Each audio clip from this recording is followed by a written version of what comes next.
శ్రోతలకు నా హృదయపూర్వక నమస్కారములు. మన శ్రోతలలో ఒక సోదరుడు ప్రశ్నను పంపడం జరిగింది. ఆ ప్రశ్న, స్వర్గ నరకాలలో సుఖదుఖములు అనుభవించిన తర్వాత మళ్ళీ జన్మకు వచ్చిన వాడు మళ్ళీ మరో పునర్జన్మ సుకృతం అనుభవిస్తున్నాడు, అంటే మళ్ళీ మరో జన్మ తీసుకుని ఆ పూర్వజన్మ యొక్క సుఖదుఖములను అనుభవిస్తున్నాడు అనటం ఎంతవరకు కరెక్టు? దీనిని వివరించగలరు? అంటే వీరి ఉద్దేశం ఏంటంటే, స్వర్గము నరకాలు అనేవి ఉన్నాయి కదా, మనిషి చేసినటువంటి పాప పుణ్యాల ఫలితాలను పుణ్యమైతే స్వర్గంలో అనుభవించేస్తున్నాడు, పాపమైతే నరకంలో అనుభవించేస్తున్నాడు కదా, మళ్ళీ తర్వాత జన్మ తీసుకోవటం, వచ్చి మళ్ళీ ఆ జన్మలో పాత పాప పుణ్య ఫలితాలు అనుభవించటం ఏమిటి? అక్కడ అయిపోయినాయి కదా పాత పాప పుణ్యాలు, స్వర్గ నరకాల్లో అనుభవించేశాడు కదా, మళ్ళీ ఇక్కడికి వచ్చి అనుభవించటం ఏమిటి అని.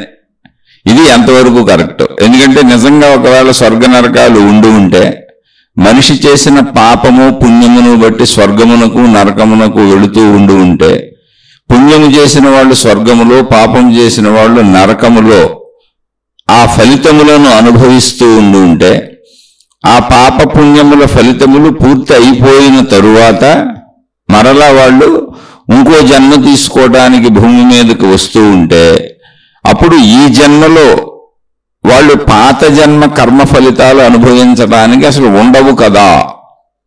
అంటే వారు అడిగింది ఒకలేనే, నేను విశ్లేషణగా మా విషయాన్ని చెబుతున్నాను.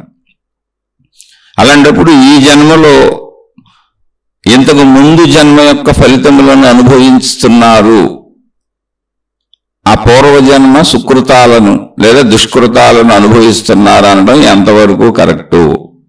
ఇది వారి ప్రశ్న. నిజంగా అయితే లాజికల్గా, అంటే తర్కబద్ధంగా ఆలోచించినప్పుడు జ్ఞాన మార్గం అంటే ఏంటంటే నమ్మకాలు కాదు, తర్కబద్ధంగా ఆలోచించటం. ఈ విషయం వరకు అంటే అసలు స్వర్గము నరకం అనేవి ఉన్నాయా లేవా, మళ్ళీ అది వేరే విషయం.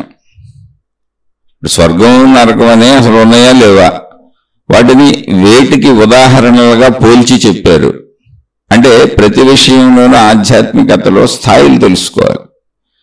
స్థాయిలు ఏంటి అంటే, ఇప్పుడు ఒక పిల్లవాడిని లేదా ఒక పాపని, చిన్న బిడ్డని, ఒక 2.5 ఏళ్ళు 3 ఏళ్ల బిడ్డని తీసుకెళ్లి నర్సరీ అనేటువంటి స్కూల్లో జాయిన్ చేస్తారు. ఇప్పుడు నర్సరీలో ఎందుకు జాయిన్ చేస్తున్నాం? ఆ పిల్లకి తెలుసు? అసలు తెలియదు. మనకు తెలుసు, తల్లిదండ్రులుగా పెద్దవాళ్ళమైన మనకు తెలుసు ఎందుకు జాయిన్ చేస్తున్నాం.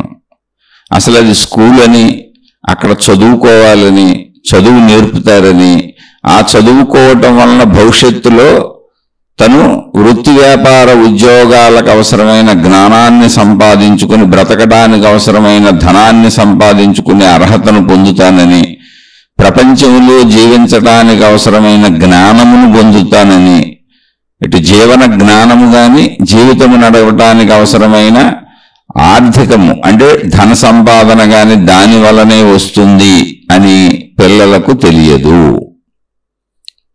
పిల్లలకు తెలియనప్పుడు, తెలియకపోయినా సరే మనం ఏం చేస్తాం? తీసుకెళ్లి స్కూల్లో జాయిన్ చేసేస్తాం. అసలు చదివించని, అంటే పిల్లలను చదివించని తల్లిదండ్రులు ఎవరూ ఉండరు. అందరూ చదివిస్తారు అవకాశం ఉన్న ప్రతి వాళ్ళు. ఎందుకంటే గవర్నమెంట్ కూడా ఫ్రీ స్కూల్స్ పెట్టింది, తప్పకుండా చదివిస్తారు. చదువు అనేది పిల్లల జీవితంలో, జీవించటంలో, ఒక మనిషి జీవితంలో బాల్యం అంతా చదువు సంఖ్యలతోనే గడుస్తుంది, అంటే చదువుకోవడంతోనే గడుస్తుంది. అదే అప్పుడు వాళ్ళకి వృత్తి ప్రవృత్తి సమస్తము.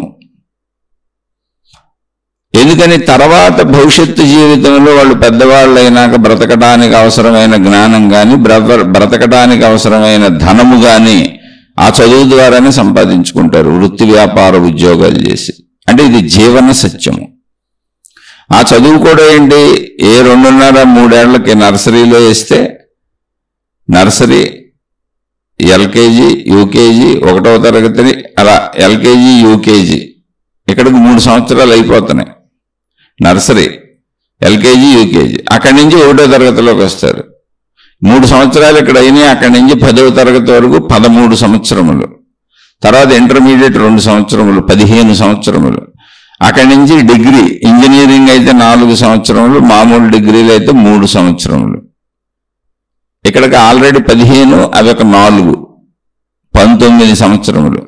ఆ పైన ఏదన్నా మాస్టర్స్ చేయాలంటే ఇంకొక 2 సంవత్సరములు, 21 సంవత్సరములు.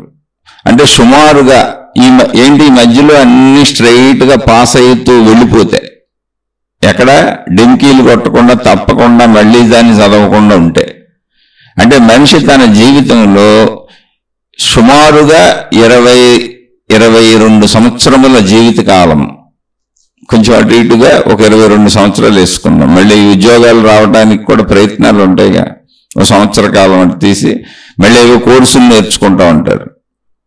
అలా ఒక 20 నుంచి 22 సంవత్సరాలు. ఇంకా కొంచెం చదివే వాళ్ళు ఉంటారు, పిహెచ్డీలు చేస్తారు. అలా అయితే 25 సంవత్సరాలు. ఏదో స్పెషలైజేషన్స్ ఏం చేసినా అందులో మళ్ళీ కొన్ని డాక్టర్లు అనేటువంటి ఉంటే 25 సంవత్సరాలు చదవాలి మనిషి. 25 సంవత్సరాలు మనిషి చదవాలి. చదివితే వృత్తి వ్యాపార ఉద్యోగాలు ఏవో చేసుకోవడానికి ఒక చిన్న అర్హత వస్తుంది. తక్కువలో తక్కువ 20 సంవత్సరాలు చదవాలి. ఈ 20 సంవత్సరాలు ఏంటి సాధన? తల్లిదండ్రులు పెట్టుబడి పెడతా ఉంటారు. పిల్లడికి అవసరమైనటువంటి, బ్రతుకుకు అవసరమైనటువంటి ఆహార పదార్థాల నుంచి వస్త్రాల నుంచి అన్నింటికి తల్లిదండ్రులు పెట్టుబడి పెడతా ఉంటారు. ఆ తర్వాత పిల్లలు చదువుకుంటూ వెళ్ళాలి. మళ్ళీ వాళ్ళ శ్రమ ఉంది. పెట్టుబడి ధన రూపంలో వీళ్ళు పెడతారు, మిగిలిందంతా వాళ్ళ శ్రమే.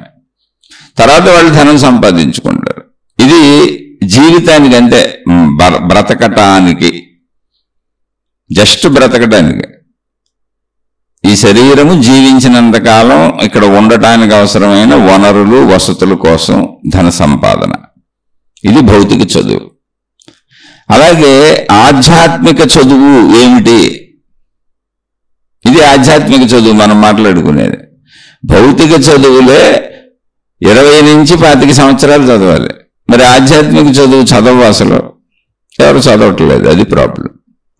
చదవకపోవటం వలన ఏమైందంటే, శరీరము నేననే భావన వలన భౌతిక చదువులు చదువుకొని ఆ చదువుల్లో, ఆ ధన సంపాదనలో ఇంకా ఎంత ధనం సంపాదించగలను, ఇంకా ఎంత సుఖాలు అనుభవించగలను, ఇంకా ఎంత పొందగలను, ఇంకా పొందడానికి ఎలా కుదురుతుంది. ఎందుకని? బాల్యము నుంచి మనం దానివైపే నెట్టేశాం పిల్లల్ని. ఆ భావనల్లో పడిపోతున్నాం. అది తప్పు కాదు. బాల్యము నుంచే ధన సంపాదనకు అవసరమైనటువంటి బయట వైపే నెట్టేశాం. తల్లిదండ్రులుగా మనం పెట్టుబడి పెడుతున్నాం అంతే. వాళ్ళకి ఇక వేరేదేం చెప్పలే అసలు. మనం బ్రతుకు తెరువు చదువు, కొంచెం వచ్చిన కాడి నుంచి బాగా చదువు, మంచి మార్కులు తెచ్చుకో. నువ్వు బాగా చదువుకుంటేనే జీవితంలో బాగా స్థిరపడతావు, డబ్బు సంపాదించుకోగలుగుతావు. అదిగో చూడు మీ నాన్నగారు ఎలా సంపాదించుకుంటున్నారు, ఆయన సంపాదించబట్టి కదా మనం బతుకుతున్నాం. అదిగో చూడు అమ్మ అవన్నీ చేయబెట్టి, అమ్మ కూడా ఉద్యోగం చేయబెట్టి కదా మనం బతుకుతున్నాం. ఇంత డబ్బు లేకపోతే ఎలా బతుకుతాం? ఇవే నేర్పుకుంటూ వస్తాం. మళ్ళీ ఆ నేర్పే దాంట్లో జాగ్రత్త పెట్టుకో, ఏదైనా పెట్టినప్పుడు నువ్వే తిను, ఎవరికి పెట్టుకో, దాచుకో. ఇవన్నీ మనమే నేర్పుతూ వస్తాం. అవన్నీ తప్ప అంటే తప్పు కాదు, రైటు కాదు. అవి అంతే, జీవితానికి అవసరం. శరీర భావంలో అవి అలాగే సాగుతూ ఉంటాయి. దాని నుంచి ఇంకా గుణాలు ఏర్పడుతూ ఉంటాయి. అయితే మొత్తంగా అది ఏం సందేశం ఇస్తుంది? ఆ చదువుకుంటున్న వాళ్ళకి ఏమర్థమవుతుంది? ఆ చదువుకుంటున్న జీవిత కాలం అంతా ఏమర్థమవుతుంది? ఏమి లేదు. చివరికి వచ్చేటప్పటికి నువ్వు ఏదో ఒకటి వృత్తి వ్యాపార ఉద్యోగాల్లో మంచి దాంట్లో సెటిల్ అయిపోయి నువ్వు బాగా డబ్బు సంపాదించుకుంటే సుఖపడతావు. అంటే సుఖభావన. ఎలా సుఖపడతావు? ఆ ధనంతో నీకు కావలసినవన్నీ పొందొచ్చు. ఇదిగో ఇప్పుడు మేము కష్టపడి వృత్తి వ్యాపార ఉద్యోగాలు చేసి తల్లిదండ్రులుగా మీకు ఇవన్నీ సమకూరుస్తున్నాం. చూడు, పొద్దున వెళ్ళిపోతే సాయంత్రం వస్తాడు నాన్న, పొద్దున వెళ్ళిపోతే సాయంత్రం వస్తుంది అమ్మ. ఉద్యోగాలు చేసే తల్లులు అయితే అబ్బో అంత కష్టపడితే కానీ డబ్బు రావట్లా. కాబట్టి నువ్వు కూడా అంత కష్టం నేర్చుకో. అయిపోయింది. అంత కష్టం ఎందుకు? నేను సుఖపడటానికి. సుఖం అంటే ఏంటి? నాకు కావలసిన వనరులు, వసతులు సమస్తం ఎంత అధికంగా పొందగలిగితే, ఎన్ని ఎక్కువ పొందగలిగితే అంత సుఖం. ఇదే భావం ప్రజలందరిలో ఉంటుంది. దీన్ని మనం నేర్పుతాం. కాబట్టి అందరూ ఎక్కువ కోసమే ప్రయత్నించుకుంటారు. ఇక దాని తర్వాత ఈ ఎక్కువ కోసం ప్రయత్నించుకుంటున్న దాంట్లో వచ్చే వైపరీత్యాలు, విపరీత పరిణామాలు ఏంటన్నది మనం ఆలోచించం అసలు. ఇప్పుడు ఎక్కువ సుఖం అనే భావంతో మనం పెంచి పెద్ద చేసినటువంటి మన కుమారుడో కుమార్తె కాలగమనంలో పెరిగి పెద్దవాళ్ళు అయినాక ఎక్కువ సుఖం కావాలి కనుక వృద్ధులైన తల్లిదండ్రులను చూడరు. ఎందుకని వాళ్ళని చూడాలంటే కష్టపడాలి, బాధపడాలి, వాళ్ళకి అన్ని చెయ్యాలి. ఎక్కువ సుఖం కదా మనం నేర్పాం. అలా అన్నదమ్ములు అక్క చెల్లెళ్ళతో కలిసి ఉండరు. కుటుంబ సంబంధ బాంధవ్యాలలో బంధుత్వాలు సరిగ్గా ఉంచుకోరు. ఎందుకని ఎక్కువ సుఖం కదా. ఎక్కువ సుఖం కావాలంటే నేను, నా భార్య, నా కుటుంబం నా వరకు ఉండాలి. అది కూడా నా పిల్లలు, నా కుటుంబం. ఎందుకంటే నాకు అది సుఖం కనుక. నా జీవిత భాగస్వామి నాకు సుఖం ఇస్తుంది. మా అక్క చెల్లెళ్ళు, అన్నదమ్ములు, మా బంధువులతో నాకేం సుఖం వస్తుంది. కాబట్టి ఈ భావంతోనే వెళ్ళిపోతాం. ఇంకెవరికి వాళ్ళు ఎలా విడిపోయి ఇప్పుడు ప్రస్తుతం ఉన్న కుటుంబాలు ఎలా ఉంటాయంటే నేను, నా జీవిత భాగస్వామి, నా పిల్లలు ఉంటే ఒకళ్ళు లేకపోతే ఇద్దరు, అంతే. అంతే కుటుంబం. ఇంకా మిగిలిన వాళ్ళతో అసలు నాకు బాధ్యత లేదు, సంబంధం లేదు, గొడవ లేదు, గోల లేదు. ఊరికనే అందరితో నవ్వు పులుముకున్న ముఖముతో తిరుగుతూ ఉంటాను. ఎందుకని అలా నటించకపోతే, మీరు అలా ఉండకపోతే ప్రజల మధ్యలోంచే నేను అన్ని పొందాలిగా. వృత్తి వ్యాపార ఉద్యోగాలు ఎక్కడ చేయాలి? ప్రజల మధ్యలోనే చేయాలిగా. ప్రజల నుంచి ధనం సంపాదించాలిగా. కాబట్టి అందరితో ప్రేమ ఉన్నట్టుగా నటిస్తూ ఉంటాను, గౌరవాలు ఉన్నట్టుగా నటిస్తూ ఉంటాను. రియల్గా నా లోపల ఏముండవు. ఆ లోపల ఉండేది నేను, నా జీవిత భాగస్వామి, నా పిల్లలు. పిల్లలు కూడా బహువచనం. కొంతమందికి ఈ మధ్య ఒకళ్ళకైనా ఊరుకుంటున్నారు కూడా. ఎందుకంటే సుఖం ఎక్కువ కావాలి. పూర్వం చాలా మంది పిల్లల్ని కనేవాళ్ళు. మా తాతగారికి చాలా సంతానం ఉంది. చాలా మందిని కన్నారు మా తాతగారు. సుమారుగా 8 మంది వరకు సంతానం ఉంది ఆయనకి. అలా మా తాతగారి హయాంలో ఉన్న వాళ్ళకి 10 మంది సంతానం, 8 మంది సంతానం, 7 మంది సంతానం ఇలా తెలుసు నాకు. ఎందుకని అప్పుడు మనుషులే ఆస్తి అనుకునేవాళ్ళు. ప్రేమాభిమానాలు, కలిసి ఉండటాలు, ఉమ్మడి కుటుంబాలు, ఒకరికొకరు తోడుగా ఉండటాలు, ఒకరికొకరు సపోర్ట్గా ఉండటాలు, ఇవే ఆస్తులు అనుకున్నారు. ధనం వెనక అధికంగా పడలా. ధనం కూడా అవసరమే, కానీ మనుషులకు విలువ ఎక్కువ ఉండేది. అందుకని ఉమ్మడి కుటుంబాల్లో వృద్ధులైన తల్లిదండ్రులను చూసేవాళ్ళు. చూడటమే కాదు, ఇంటి యజమాని పెద్దవాడు, అంటే వయసులో పెద్దవాడు ఎవరుంటే ఆయన నిర్ణయాన్ని మిగిలిన వాళ్ళు అంగీకరించేవాళ్ళు. అంటే సపోజ్ మన తాతగారు బతుకున్నారు, మన నాన్నగారే అన్ని పనులు చేస్తున్నారు అనుకోండి ఊరుకునే, అయినా కూడా తాతగారికి గౌరవించి అన్నీ చెప్పి చేసేవాళ్ళు. ఇప్పుడు ఆయన పని చేయలేకపోయినా చేస్తున్నది మన తండ్రి గారే అయినా అందరూ కలిసి ఉండేవాళ్ళు. అన్నదమ్ములు, అక్క చెల్లెళ్ళు.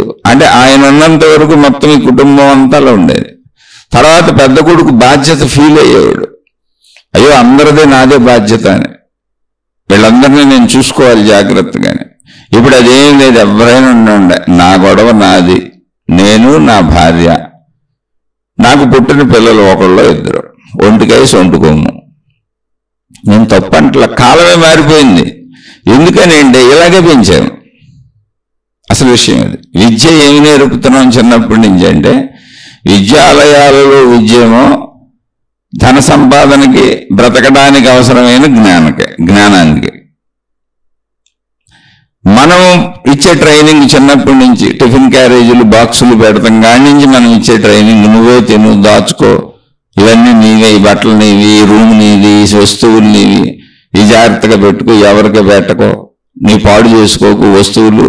అదే ఏదన్నా వస్తువు పగిలిపోయిన, ఇరిగిపోయిన, అయ్యోయ్యో పోయిందనే విపరీతమైన బాధ వాళ్ళ ముందే వ్యక్తపరిచి, ఓహో వస్తువులు పోకూడదు, నా వస్తువులు జాగ్రత్తగా ఉండాలి, పోతే బాధపడాలి అనేటువంటి బాధను మనమే వాళ్ళల్లో తయారు చేసి. ఎందుకంటే చిన్నప్పుడు తెలియదు, బొమ్మలతో ఆడుకున్నాడు, బొమ్మలు ఎరగదీస్తారు కూడా. ఇలా ట్రైనింగ్ ఇచ్చుకుంటూ వచ్చాం. ఇది కూడా చదువే. విద్యాలయాలలో చదువు అది. తల్లిదండ్రులు, చుట్టుపక్కల ఉన్నటువంటి వాళ్ళందరినీ చూసి తల్లిదండ్రుల బోధలు ముందు.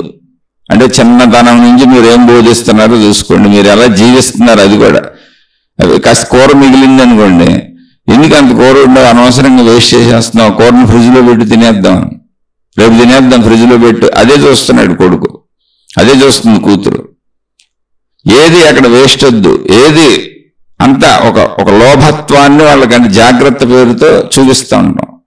అయితే బాగానే ఉంది, నిజమే, పారేయమని ఎందుకు చెబుతాను. కానీ దీని ఎఫెక్ట్ ఏమవుతుందంటే రేపొద్దున వాళ్ళు పెద్దవాళ్ళు అయినాక అసలు ఇప్పుడు మా నాన్న ఉండే ఎక్స్ట్రా కూర ఉండాలి, మా అమ్మ ఉండే ఎక్స్ట్రా కూర ఉండాలి, ఎందుకు మా వరకే కూర వండుకుంటాం కదా. మా అన్నదమ్ములు అక్క చెల్లెళ్ళు వస్తే ముందు వాళ్ళందరికీ అన్ని ఎక్స్ట్రాలు ఖర్చులు లెక్కేసేసుకుంటున్నారు. వాళ్ళు 2 రోజులు మన ఇంట్లో ఉంటే ఎంత ఖర్చు అవుతుంది. ఇప్పుడు కూడా అలా లెక్కలేసుకునే వాళ్ళు ఉన్నారు, నాకే తెలుసు. 2 రోజులు ఉంటే నూనె ఎంత అవుతుంది, బియ్యం ఎంత అవుతుంది లెక్కేసుకుంటారు. ఈ నెల మన ఇంటికి చుట్టాలు వచ్చారు, అందువల్ల 300 పెరిగినది, 400 పెరిగినది, కనుక ఈ 400 ఎలా తగ్గించవలెను. దాన్ని తప్పు ఒప్పు నేను అసలు చెప్పట్లా, అసలు నేను ఇది తప్పు ఇది రైట్ అని నేను చెప్పట్లా, విశ్లేషిస్తున్నా. దాని యొక్క పరిణామాలు ఏంటి అన్నప్పుడు రేపొద్దున నీ కొడుకు అలాగే లెక్కేసుకుంటాడు, నీ కూతురు అలాగే లెక్కేసుకుంటుంది, నీ అన్నదమ్ములు నీ అక్క చెల్లెళ్ళు నీతో అలాగే లెక్కేసుకుంటారు, చుట్టూ ఉన్న వాళ్ళందరూ కూడా నీ గురించి అలాగే లెక్కేసుకుంటారు. అప్పుడు అందుకే ఇప్పుడు చూడండి, ఎవరో ఎవరిళ్ళకి వెళ్ళరు, ఎవరో ఎవరిని నిజాయితీగా ప్రేమించరు, ఎవరో ఎవరికి ఈ ప్రేమలు పంచరు, సహాయాలు చేయరు. అందరూ అందరినీ మోసం చేసే ప్రయత్నం చేసుకుంటూ ఉంటారు. నవ్వులు కానించి అన్ని మోసాలే, పలకరింపులు కానించి అన్ని మోసాలే. ఎందుకని మా ఇంటికి వచ్చి ఎవరైనా ఇంత భోజనం చేస్తేనే నాకు ఇంత ఖర్చు అయిందని లెక్కేసుకునే స్థితిలో మనిషి వచ్చేసాడు. అది చిన్నతనం నుంచి నేర్చుకుంటున్నాం. ఇప్పుడు సొసైటీ అదే, ఏదైనా నేను అనుభవించడం, మిగిలిన దాచుకోవడం, ఎంతైనా సరే దాచుకుంటాను, ఎన్ని తరతరాలకైనా దాచుకుంటాను. ఎక్కడో పాపం ఆ కోట్ల మందిలో ఒక 10 మంది మాత్రం మంచి పనులు చేస్తూనే ఉంటారు, అదేం ఆగదు, మంచిని ఎవరు ఆపలేరు. కానీ సొసైటీ మార్పులు మనమే తీసుకొస్తున్నాం. అందుకే ఇప్పుడు మనుషులు కంఠం కూడా తక్కువ ఎందుకు అయిపోయింది, ఒకళ్ళనిద్దరిని ఎందుకు కంటున్నారు మనుషులు అంటే సుఖభావన ఎక్కువ కావాలి. ఇప్పుడు పెంచలేదు తల్లిదండ్రులు, ఇప్పుడు అంతమందిని పెంచాలా బాబోయ్, వద్దొద్దు. ముందు అసలు తల్లులకి అందం దొరికిపోద్ది, పాలు కూడా ఇవ్వట్లే చాలా మంది. ఒక తండ్రి బోల్డ్ డబ్బు సంపాదించాలి ఇంతమందిని కంటే. మళ్ళీ వీళ్ళందరికీ ఇప్పుడు కాన్వెంట్ స్కూల్స్ విధానాలు మారిపోయినాయిగా, తక్కువలో బతకడం కుదరదు. అందరం ఎక్కువలో ఎక్కువ సుఖాలు కావాలి అంటే తక్కువ మందిని కనాలి, అంతే, ఇంకేం లేదు. ఎందుకంటే డబ్బు మళ్ళీ కావాలిగా. అలా ఇది ఒక పాయింట్ కాదు, అన్ని వైపులో వచ్చేసింది. కానీ ఇది తిరిగి మనకే రిఫ్లెక్ట్ అవుతుంది అనేటువంటి దాన్ని మనిషి మర్చిపోయాడు. కర్మఫలాలంటే స్వర్గ నరకాలు మన దేవుడు అరుగు, ఇది కూడా తెలుసుకున్నాం. కర్మఫలములు అంటే ఏంటంటే మనం ఇచ్చిన ట్రైనింగ్ మనకే తిరిగి వస్తుంది. నాన్న డబ్బు జాగ్రత్త, వస్తువు జాగ్రత్తగా దాచుకో, ఇవన్నీ నీ వస్తువులు అన్నప్పుడు అసలు ఈ ఇల్లంతా నాదే అంటాడు. నువ్వు సంపాదించిన ఆస్తులన్నీ నా కోసమే కదా, మా అన్న తల్లిదండ్రులని అన్న పిల్లలు బోల్డ్ మంది ఉన్నారు. అవి తీసుకొని వాళ్ళని వృద్ధాశ్రమాల్లో అనాథాశ్రమాల్లో పడేశారు. వీళ్ళు కూడా తక్కువ ఏం కాదు, తల్లిదండ్రులు కూడా. వృద్ధాశ్రమాల్లో పడేసిన, అనాథాశ్రమాల్లో పడేసిన, రోడ్ల మీద వదిలేసిన నా పిల్లలే బాగుండాలి. రోడ్ల మీద వదిలేసిన తల్లిదండ్రుల్ని వేరే వాళ్ళు ప్రేమతో దగ్గరికి తీసుకొని బంధువులు చూస్తుంటే ఆ బంధువులు ఇంట్లో కూర్చొని నా పిల్లలే బాగుండాలి, ఈ బంధువులు బాగా బతుకుతున్నారు, నా పిల్లలు రోడ్ల మీద బాగా బతకట్లేదు, నా పిల్లలు బాగుండాలని ఏ ఇంట్లో కూర్చొని అన్నం తింటున్నారో, ఎవరు ఆశ్రయం ఇచ్చారో ఆ ఇంటి వాళ్ళ మీద పడి ఏడిచేవాళ్ళని బోల్డ్ మందిని చూశాను. సొంత వాళ్ళే, సొంత తల్లిదండ్రులు. ఇప్పుడు కూతురు పెళ్లి చేశారు అనుకుందాం, ఊరుకునే కూతురు పెళ్లి చేసినాక ఇంకో ఇంటికి వెళ్ళిపోద్ది. ఇప్పుడు వాళ్ళ తల్లిదండ్రులను చూడటానికి వాళ్ళ కొడుకు వాళ్ళ పిల్లలు సరిగ్గా చూడలేదు, ఇతర కూతురులో కొడుకు ఇంకోళ్ళు అనుకోండి, ఏ అల్లుడో చూసాడు అనుకోండి, అల్లుడు ఇంట్లో కూర్చుంటారు. ఏదో వాళ్ళు కొంచెం మంచోళ్ళు అనుకోండి, సాత్వికంగా ఉంటారు, లేకపోతే ఉంచుకోరుగా. ఇప్పుడు అక్కడ కూర్చొని వదిలేసి, రోడ్ల మీద వదిలేసినటువంటి వాళ్ళ పిల్లలను తలుచుకొని వాళ్ళు ఎన్ని కష్టాలు పడుతున్నారు, ఎన్ని బాధలు పడుతున్నారు, నా వాళ్ళు బాగుండాలి, ఇక్కడ వీళ్ళు బాగున్నారే అని వీళ్ళకి, అంటే వీళ్ళు బాగున్నారని అసూయ ఈర్ష్యలు పడుతూ ఎవరు తనకు అన్నం పెడుతున్నారు వాళ్ళే, ఎవరు తనని చూస్తున్నారు వాళ్ళే, వాళ్ళు బాగుండాలని వాళ్ళ క్షేమ సమాచారాలు ఇక్కడి నుంచి ప్రార్థనలు చేసుకుంటుంటారు. అలాంటి పని ఆ ఇల్లు వదిలిపెట్టిపోరు, ఎందుకంటే మరి అది పోతే వాళ్ళకి దిక్కులేదు. కానీ వాళ్ళ పిల్లల గురించి బెంగపెడిపోతుంటారు. ఏంటి, వదిలేసిన పిల్లలు. ఎంత విచిత్రమైన ప్రపంచం చూశారు ఇదే. అలానే మంచి పిల్లల్ని రోడ్ల మీద వదిలేసిన తల్లిదండ్రులు ఉన్నారు. మళ్ళీ దీనికి రివర్స్ కూడా ఉంది. తమ సొంత సుఖాల కోసం, తమ సొంత భోగాల కోసం, తమ సొంత కీర్తి ప్రతిష్టల కోసం, తమ సొంత ధనం కోసం ఇదంతా నా చేతిలోనే ఉండాలని ఎంత వయసు వచ్చినా, వాళ్ళకి ఎంత వయసు వచ్చినా, తమ పిల్లలకి ఎంత వయసు వచ్చినా, మా కాలు కింద, మా చెప్పు కింద తేళ్ళలాగా, చెప్పు కింద తేలు అంటారు, నొక్కు పెట్టి ఉంచినట్టు అలా ఉండాలి మా పిల్లలందరూ. ఆ పిల్లలు వచ్చే కోడళ్ళు, వచ్చే అల్లుళ్ళు, వాళ్ళకి పుట్టే పిల్లలు, మనవాళ్ళు, మనవరాళ్ళు అందరూ మా మాటలే వినాలి మేము బతుకున్నంత వరకు అని మొత్తం అన్ని గుప్పిట్లో పెట్టుకొని ఉన్నటువంటిది తల్లిదండ్రులు వాళ్ళు మంది ఉన్నారు. అంటే ఇదంతా ఎందుకు వచ్చింది అంటే సుఖ వ్యవస్థ. సుఖ వ్యవస్థ. అటువంటి తల్లిదండ్రులు ఉన్నారు, వాళ్ళు మంది ప్రపంచంలో కనపడుతూనే ఉంటారు. అటువంటి పిల్లలు ఉన్నారు తల్లిదండ్రులని ఇచ్చేసేవాళ్ళు. మళ్ళీ ఈ ధృతరాష్ట్ర ట్రైపోళ్ళు అనమాట. ఎవరింట్లోనో కూర్చొని తమ వాళ్ళు బాగోపోలేదు, నాశనం అయిపోయారు అని కూర్చొన్న ఇంటిని అంటే తిన్నింటి వాసాలు లెక్క పెడతామంటారు. అంటే ఇదంతా ఎందుకు చెబుతున్నానంటే ఈ ప్రవృత్తులు మీరు మానుకోకపోతే మీ జీవితం సర్వనాశనం అయిపోద్ది. స్వర్గ నరకాలంటే ఇవే, స్వర్గ నరకాలంటే ఇవే. కాకపోతే ప్రశ్నకి వెళ్ళి చెబుతాను. ముందు ఇవన్నీ మన జీవితంలో అవసరం. ఆధ్యాత్మిక జీవితం, భౌతిక జీవితం అని వేరువేరుగా ఉండదు.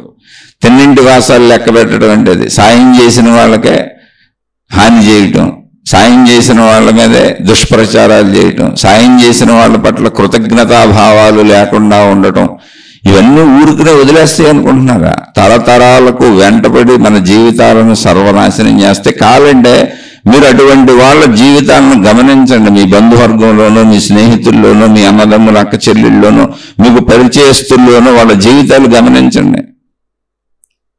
మేలు చేసిన వాళ్ళకి హాని చేసేవాళ్ళు, మేలు చేసిన వాళ్ళకి కృతజ్ఞత చూపని వాళ్ళు, మంచి చేసే వాళ్ళకి, మంచి వాళ్ళకి వాళ్ళ మీద దుష్ప్రచారాలు చేసేవాళ్ళు, వాళ్ళకి హాని చేసేవాళ్ళు, తల్లిదండ్రుల్ని సరిగ్గా చూడని వాళ్ళు, అంటే మంచి తల్లిదండ్రుల్ని, అలాగే మంచి పిల్లల్ని ఇబ్బంది పెట్టే తల్లిదండ్రులు, మొత్తం వీళ్ళని మీరు గమనించి చూసుకోండి. వీళ్ళందరి జీవితాలు అస్తవ్యస్తం అయిపోయి ఉంటాయి, కుటుంబాలన్నీ అస్తవ్యస్తం అయిపోయి ఉంటాయి. మళ్ళీ సొంత కుటుంబంలోకి వస్తే అది కూడా జీవిత భాగస్వామి భార్యాభర్త పిల్లలు.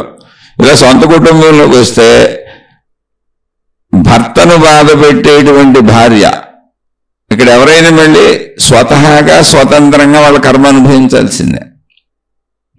భర్త ఆనందంగానే ఉంటాడు, భార్య నిరంతర దుఃఖాలతో ఉంటుంది. అది అనారోగ్యాలు కావచ్చు, మానసిక బాధలు కావచ్చు, ఏ రకమైన బాధలైనా కావచ్చు, భయాలు కావచ్చు, ఆదుర్దాలు కావచ్చు, డిప్రెషన్లు కావచ్చు. అలా తన స్వీయ బాధను తాను అనుభవిస్తూనే ఉంటుంది. అలాగే భార్యను బాధ పెట్టే భర్తలో సేమ్ అంతే. శారీరక అనారోగ్యాలు కావచ్చు, మానసిక అనారోగ్యాలు కావచ్చు, భార్య ఆనందంగానే ఉంటుంది, ఏమన్నా మైండ్లో సమస్యలు ఏమి లేవని హ్యాపీగా ఉంటుంది. కానీ భర్త మానసికంగా లోపల భయపడిపోతుంటాడు, గందరగోళ పడిపోతుంటాడు, కంగారు పడిపోతుంటాడు, ఆందోళన పడిపోతుంటాడు. అది శరీరం మీదకి వచ్చి అనారోగ్యంగా ఉంటుంది, నాకు పెద్ద పెద్ద జబ్బులకు లోనవుతూ ఉంటారు. లేదు వీళ్ళిద్దరూ కలిసి గూడు పుటానీగా చేసేవాళ్ళు ఉంటారు, భార్యాభర్తలు ఇద్దరు కలిసి చేస్తూ ఉంటారు.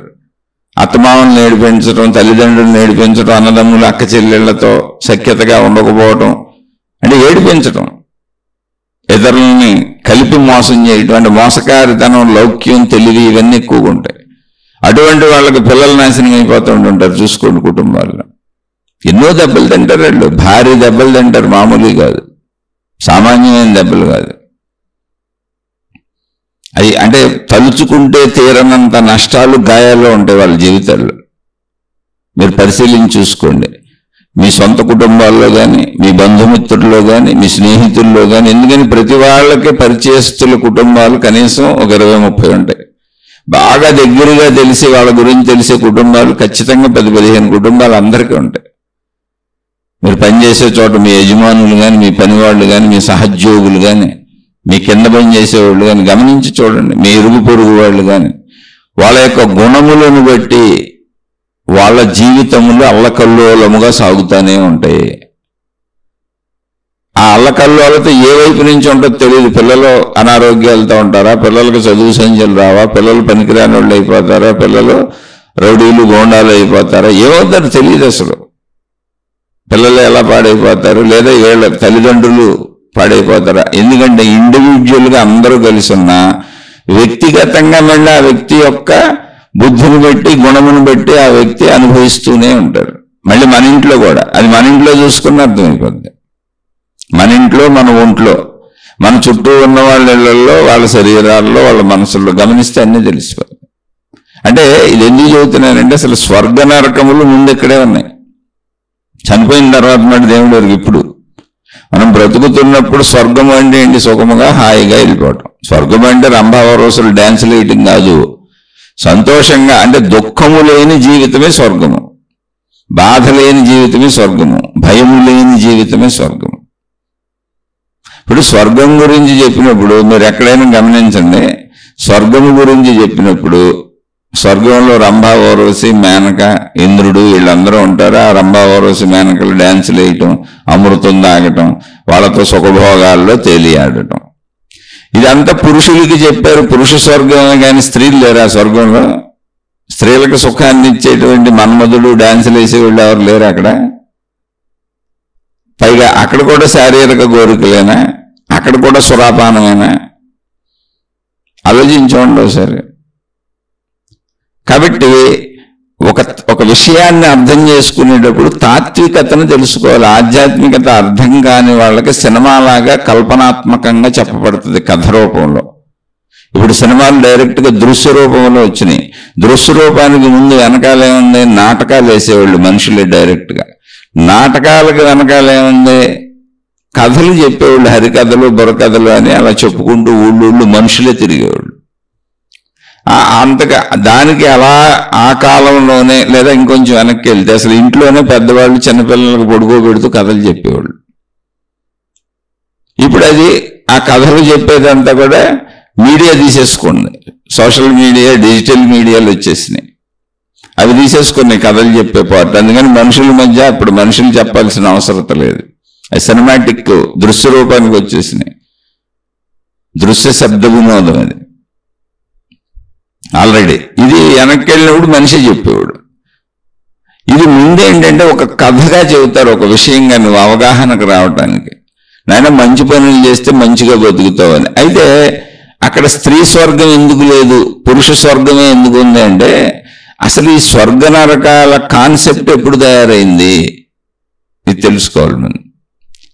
అంటే ఈ కాన్సెప్ట్ తయారైంది వేల లక్షల సంవత్సరాల వెనకాల. ఇప్పుడు కొన్ని గ్రంథాలు తీసుకుంటే ఎప్పటివంటే వేల సంవత్సరాల వెనక గ్రంథాలు అవి. ఇప్పుడు కాదు, అసలు కరెంట్ కూడా లేదు. మీరు ఇప్పటికి పోల్చుకోకూడదు దేన్ని. మనం ఇప్పుడు చెప్పుకుంటున్న వాటికి అన్నింటికీ బేస్ వెనకాల ఎప్పుడు వేల లక్షల సంవత్సరాలు తయారైంది. అసలు ఆధారాలు కూడా లేవు వాటికి. కాకపోతే ఏమైందంటే కంటిన్యూటీ తరతరాలుగా వాటిని చెప్పుకుంటూ వస్తున్నారు. కానీ ఏ తరంలో ఎప్పుడు మొదలైంది అనేది ఎవరికి తెలియదు. ఈ చెప్పడం అనేది ఎప్పుడు మొదలైంది, అసలు ఒక స్వర్గం ఎప్పుడు పుట్టింది, స్టార్టింగ్ ఎప్పుడు ఎవరు చెప్పారు అనేది తెలియదు. అయితే అది కంటిన్యూ పక్క తరం ముందు తరానికి అందించబడుతూ వచ్చింది. తండ్రులు పిల్లలకి చెప్పారు, పిల్లలు ఆడపిల్లలకి చెబుతున్నారు. అలా కంటిన్యూ మన దాకా వచ్చినాయి. ఈ స్వర్గ నరకాలే కాదు, ఏ మతంలో అయినా సరే. ఇప్పుడు ఒక మతానికి ఆవిర్భావం ఉంది. ఈ మతం ఎప్పుడు పుట్టింది అంటే మతాలన్నింటికీ పుట్టుక ఆవిర్భావం ఉంటుంది. మతాలు పుట్టకముందు ఏముంది అంటే మానవ ధర్మం పుట్టింది. మానవులు ఏం చేయొచ్చు ఏం చేయకూడదు అనేటువంటి ధర్మ వ్యవస్థ ఉందంతే. మతాలు పుట్టినాక మనుషులు వర్గాలుగా చీలిపోయారు. మతాలు పుట్టకముందు ధర్మములు ఉన్నాయి. అప్పుడు మనుషులు విడివిడిగా చీలిపోలేదు. మనుషులందరూ ఒకటే, ధర్మములు ఉన్నాయి. ధర్మములు ఆచరిస్తూ ఇలా ఉండాలి, ఇవి చేయొచ్చు ఇవి చేయకూడదని చెప్పుకుంటూ వచ్చిన కాలంలో కొంతమంది మనుషులు కొన్ని ధర్మాలను వాళ్ళకి తగ్గట్టు తయారు చేసుకొని ఏది ఉన్న ధర్మాల్లోనే, చెప్పబడుతున్న ధర్మాల్లోనే మాది మతము అని పెట్టుకున్నారు. అది మతం అక్కడ స్టార్ట్ అయింది. అంటే బర్త్డేలకి కేకులు కోస్తూ ఉంటారు. తెచ్చినప్పుడు కేక్ అంతా ఒకటే ఉంటుంది, ఒకే కేకు, పెద్ద కేక్ తీసుకొచ్చారు. తర్వాత హ్యాపీ బర్త్డే టు యూ అనే ఆ బర్త్డే వాళ్ళు ఎవరైతే వాళ్ళతో కేక్ కోయిస్తారు. కోసినాక ఏం చేస్తారు, చిన్న చిన్న ముక్కలుగా పీసులుగా అందరికీ పెడతారు చుట్టూ ఉన్న వాళ్ళకి. కోయటం ఏంటి, కేకుని కట్ చేయటం, ఒక కేకుని అనేకం చేయటం, అనేక ముక్కలుగా చేయటం. అప్పుడు కేకు ముక్కలుగా అయింది. మతం అనేది ఏంటి అంటే ధర్మాన్ని ముక్కలుగా చేసుకున్నారు ఎవరికాళ్ళు. మేము మొత్తం ధర్మంగా తీసుకోము, ఇది మా ధర్మం అని ఒక ముక్కను పట్టుకుపోయారు. ధర్మము అనేటువంటి కేకుని ఎవరికాళ్ళు ముక్కలు ముక్కలు కోసుకున్నారు. అందుకని మతాలకు బర్త్డేలు ఉంటాయి. మతం ఎప్పుడు పుట్టిందో చెప్పొచ్చు, ధర్మం ఎప్పుడు పుట్టిందో చెప్పడం కుదరదు. ఎందుకంటే ధర్మం మనిషి ఉన్న కాడి నుంచి ఉంది. మానవ జాతి ఎప్పుడు ఉందో అప్పటి నుంచి ధర్మం ఉంది. ఎందుకని ఇలా ఉండొచ్చు ఇలా ఉండకూడదని విజ్ఞత మనిషిలోనే ఉంది బుద్ధిగా. అదేం కనుక్కోకర్లా, తపస్సు చేయక్కర్లా, బుద్ధి రూపంలో ఉంది. దానిని వినియోగించిన వాళ్ళు దాన్ని చెప్పారు. కొందరు తెలిసినా అది చెబుతున్నా వినియోగించకుండా మనసు తోచినట్టు ఇష్ట ప్రకారం కోరికల ప్రకారం వెళ్ళిపోయి తప్పులు చేశారు. వినియోగించే వాళ్ళు అర్థమవుతుంది కనుక తప్పులు చేయకూడదని చెప్పారు. అంతే, ఏం లేదు అక్కడ. అందులోనూ అద్భుతం లేదు, ప్రతి మనిషిలోనూ ధర్మ ప్రవృత్తి ఉంది, అదే బుద్ధి, అది చెప్తుంది.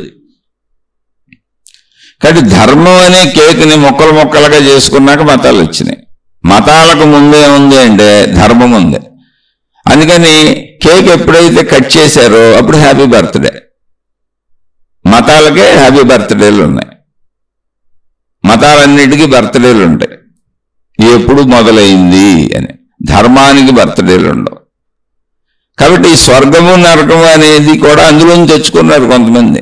అంటే మీరు ధర్మంలోంచి తెచ్చుకుంటారు. అయితే స్వర్గము నరకము ఎందుకు చెప్పబడింది ఇప్పుడు అది చెప్తున్నా. అసలు చెప్పబడింది అన్నప్పుడు వేల లక్షల సంవత్సరాల వెనక్కి వెళ్ళిపోతే అసలు మనిషి కొండ గుహల్లో ఇళ్ళు కూడా కట్టుకోలే.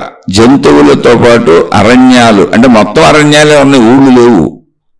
మనం ఊళ్ళు ఎలా నిర్మించుకున్నామంటే చెట్లన్నీ నరికేసి నేలను చదును చేసేసుకొని చుట్టూ మనకు కనపడేలా, ఎంత దూరమైన వందల వేల కిలోమీటర్లు అలా కనపడేలా ఒక భయంకరమైన కేకారణ్యంలా కాకుండా చక్కగా అంత కంటికి కనపడేలా, స్వేచ్ఛగా ఉండేలా, ప్రమాదాలు లేకుండా, జంతువులేమీ నివసించటానికి వీలు లేకుండా కేవలం మనుషులు మాత్రమే జీవించడానికి అనువైన ప్రదేశాలు తయారు చేసుకున్నాం. అవన్నీ చెట్లు నరికి తయారు చేసుకున్నాం. మనం నిర్మించుకున్న ఊర్లు, గ్రామాలు, పట్టణాలు అన్నీ అవే. అవి లేనప్పుడు ఏముండి ఉంటాయి? మొత్తం అడవి ఉండి ఉంటుంది. అడవిలో ఉన్నప్పుడు ఏమైంది? సర్వ జంతువులకి నివాసం అది. ఇప్పుడు అందులోని మనిషి కూడా ఉండేవాడు.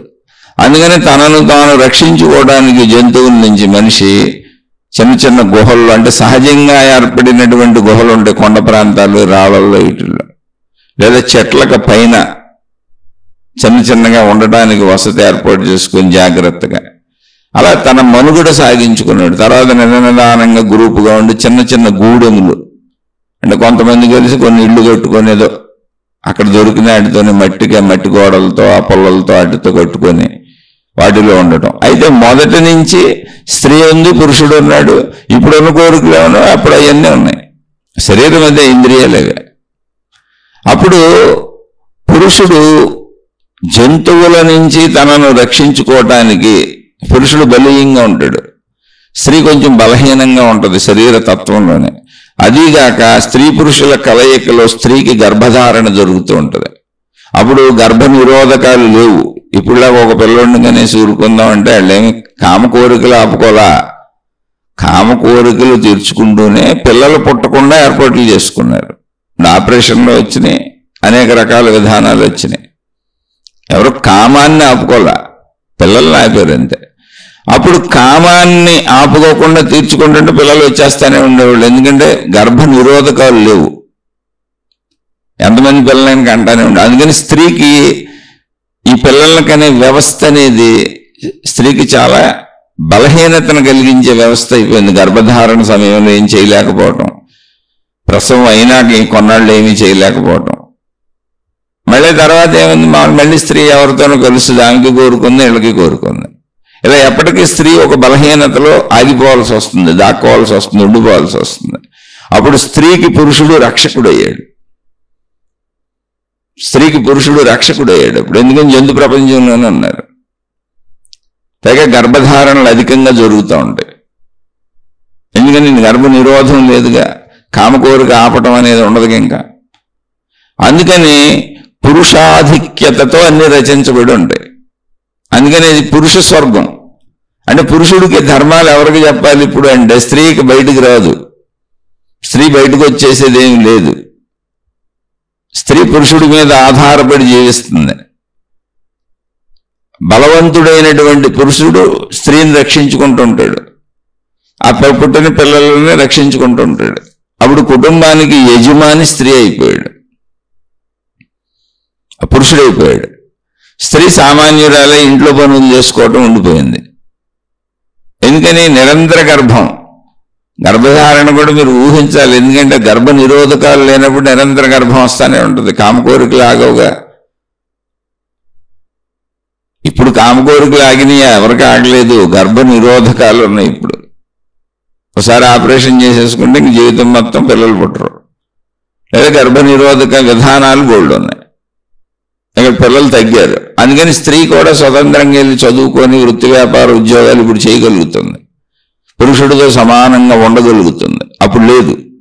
అందుకని పురుషుడు బాహ్య ప్రపంచంలోకి వచ్చి తన కుటుంబానికి అవసరమైనవన్నీ సంపాదించుకుని యజమానిగా వెళ్తాడు కనుక నేను నాది నా వాళ్ళు అనుకుంటూ మొత్తం క్రియలు చేసేది, బాహ్యమైన ప్రపంచ క్రియలు చేసేది పురుషుడు కనుక స్త్రీ ఇంటి క్రియలకే పరిమితమై ఉన్నది కనుక అప్పుడు కాలంలో సూత్రములు, నీతి సూత్రములన్నీ పురుషులకే చెప్పారు. ఎందుకని సమాజంలోకి వచ్చేవాడికి సూత్రాలు చెప్పారు.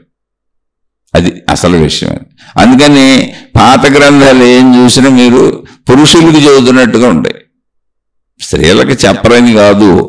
అలా స్వర్గం ఎందుకు తయారైంది అంటే పురుషుడు బయటకు వచ్చి తిరిగి చేస్తా ఉంటాడు. ఆయన ధర్మకార్యాలు చేసి ధర్మంగా ఉంటే నువ్వు కోరికల కోసమే కదా ఇది చేసేదని ఎవరో చెప్పారు. పాపం మంచిగా ఉంచడానికి ఒకటి ఏర్పాటు చేశారు. అక్కడంతా మంచిగా ఉంటుంది, చెడు ఉండదు. తప్పులు చేశారంటే అక్కడ నరకం ఉంటుంది, అవన్నీ అనుభవించాలి. స్వర్గ నరకాలు ఇవన్నీ పురుషుడికే చెప్పారు.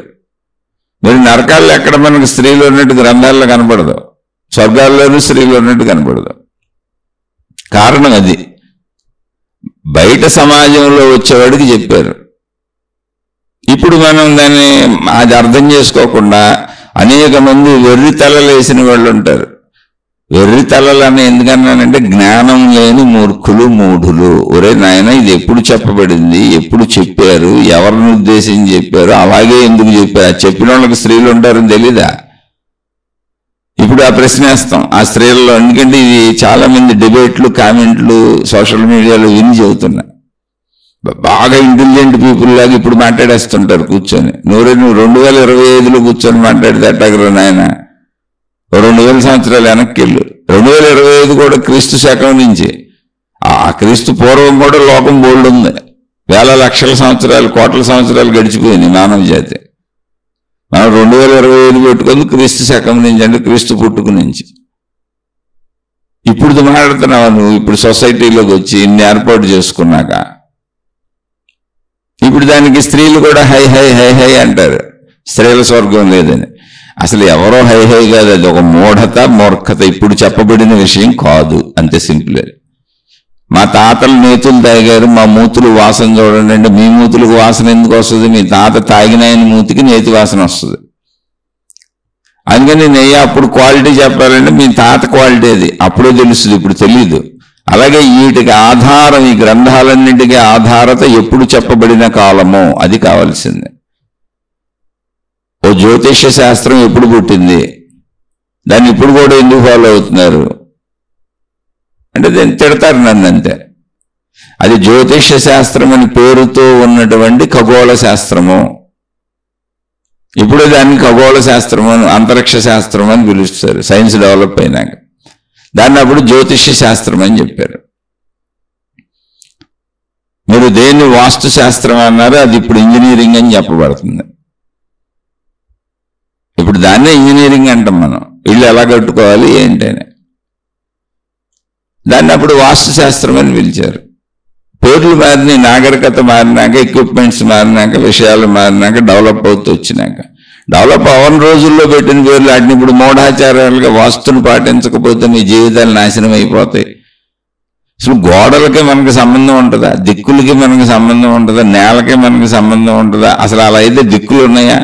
భూమి గుండ్రంగా ఉంది, గుండ్ర దానికి దిక్కేంటి? స్టార్టింగ్ ఏంటి, మొదలేంటి, చివరేంటి?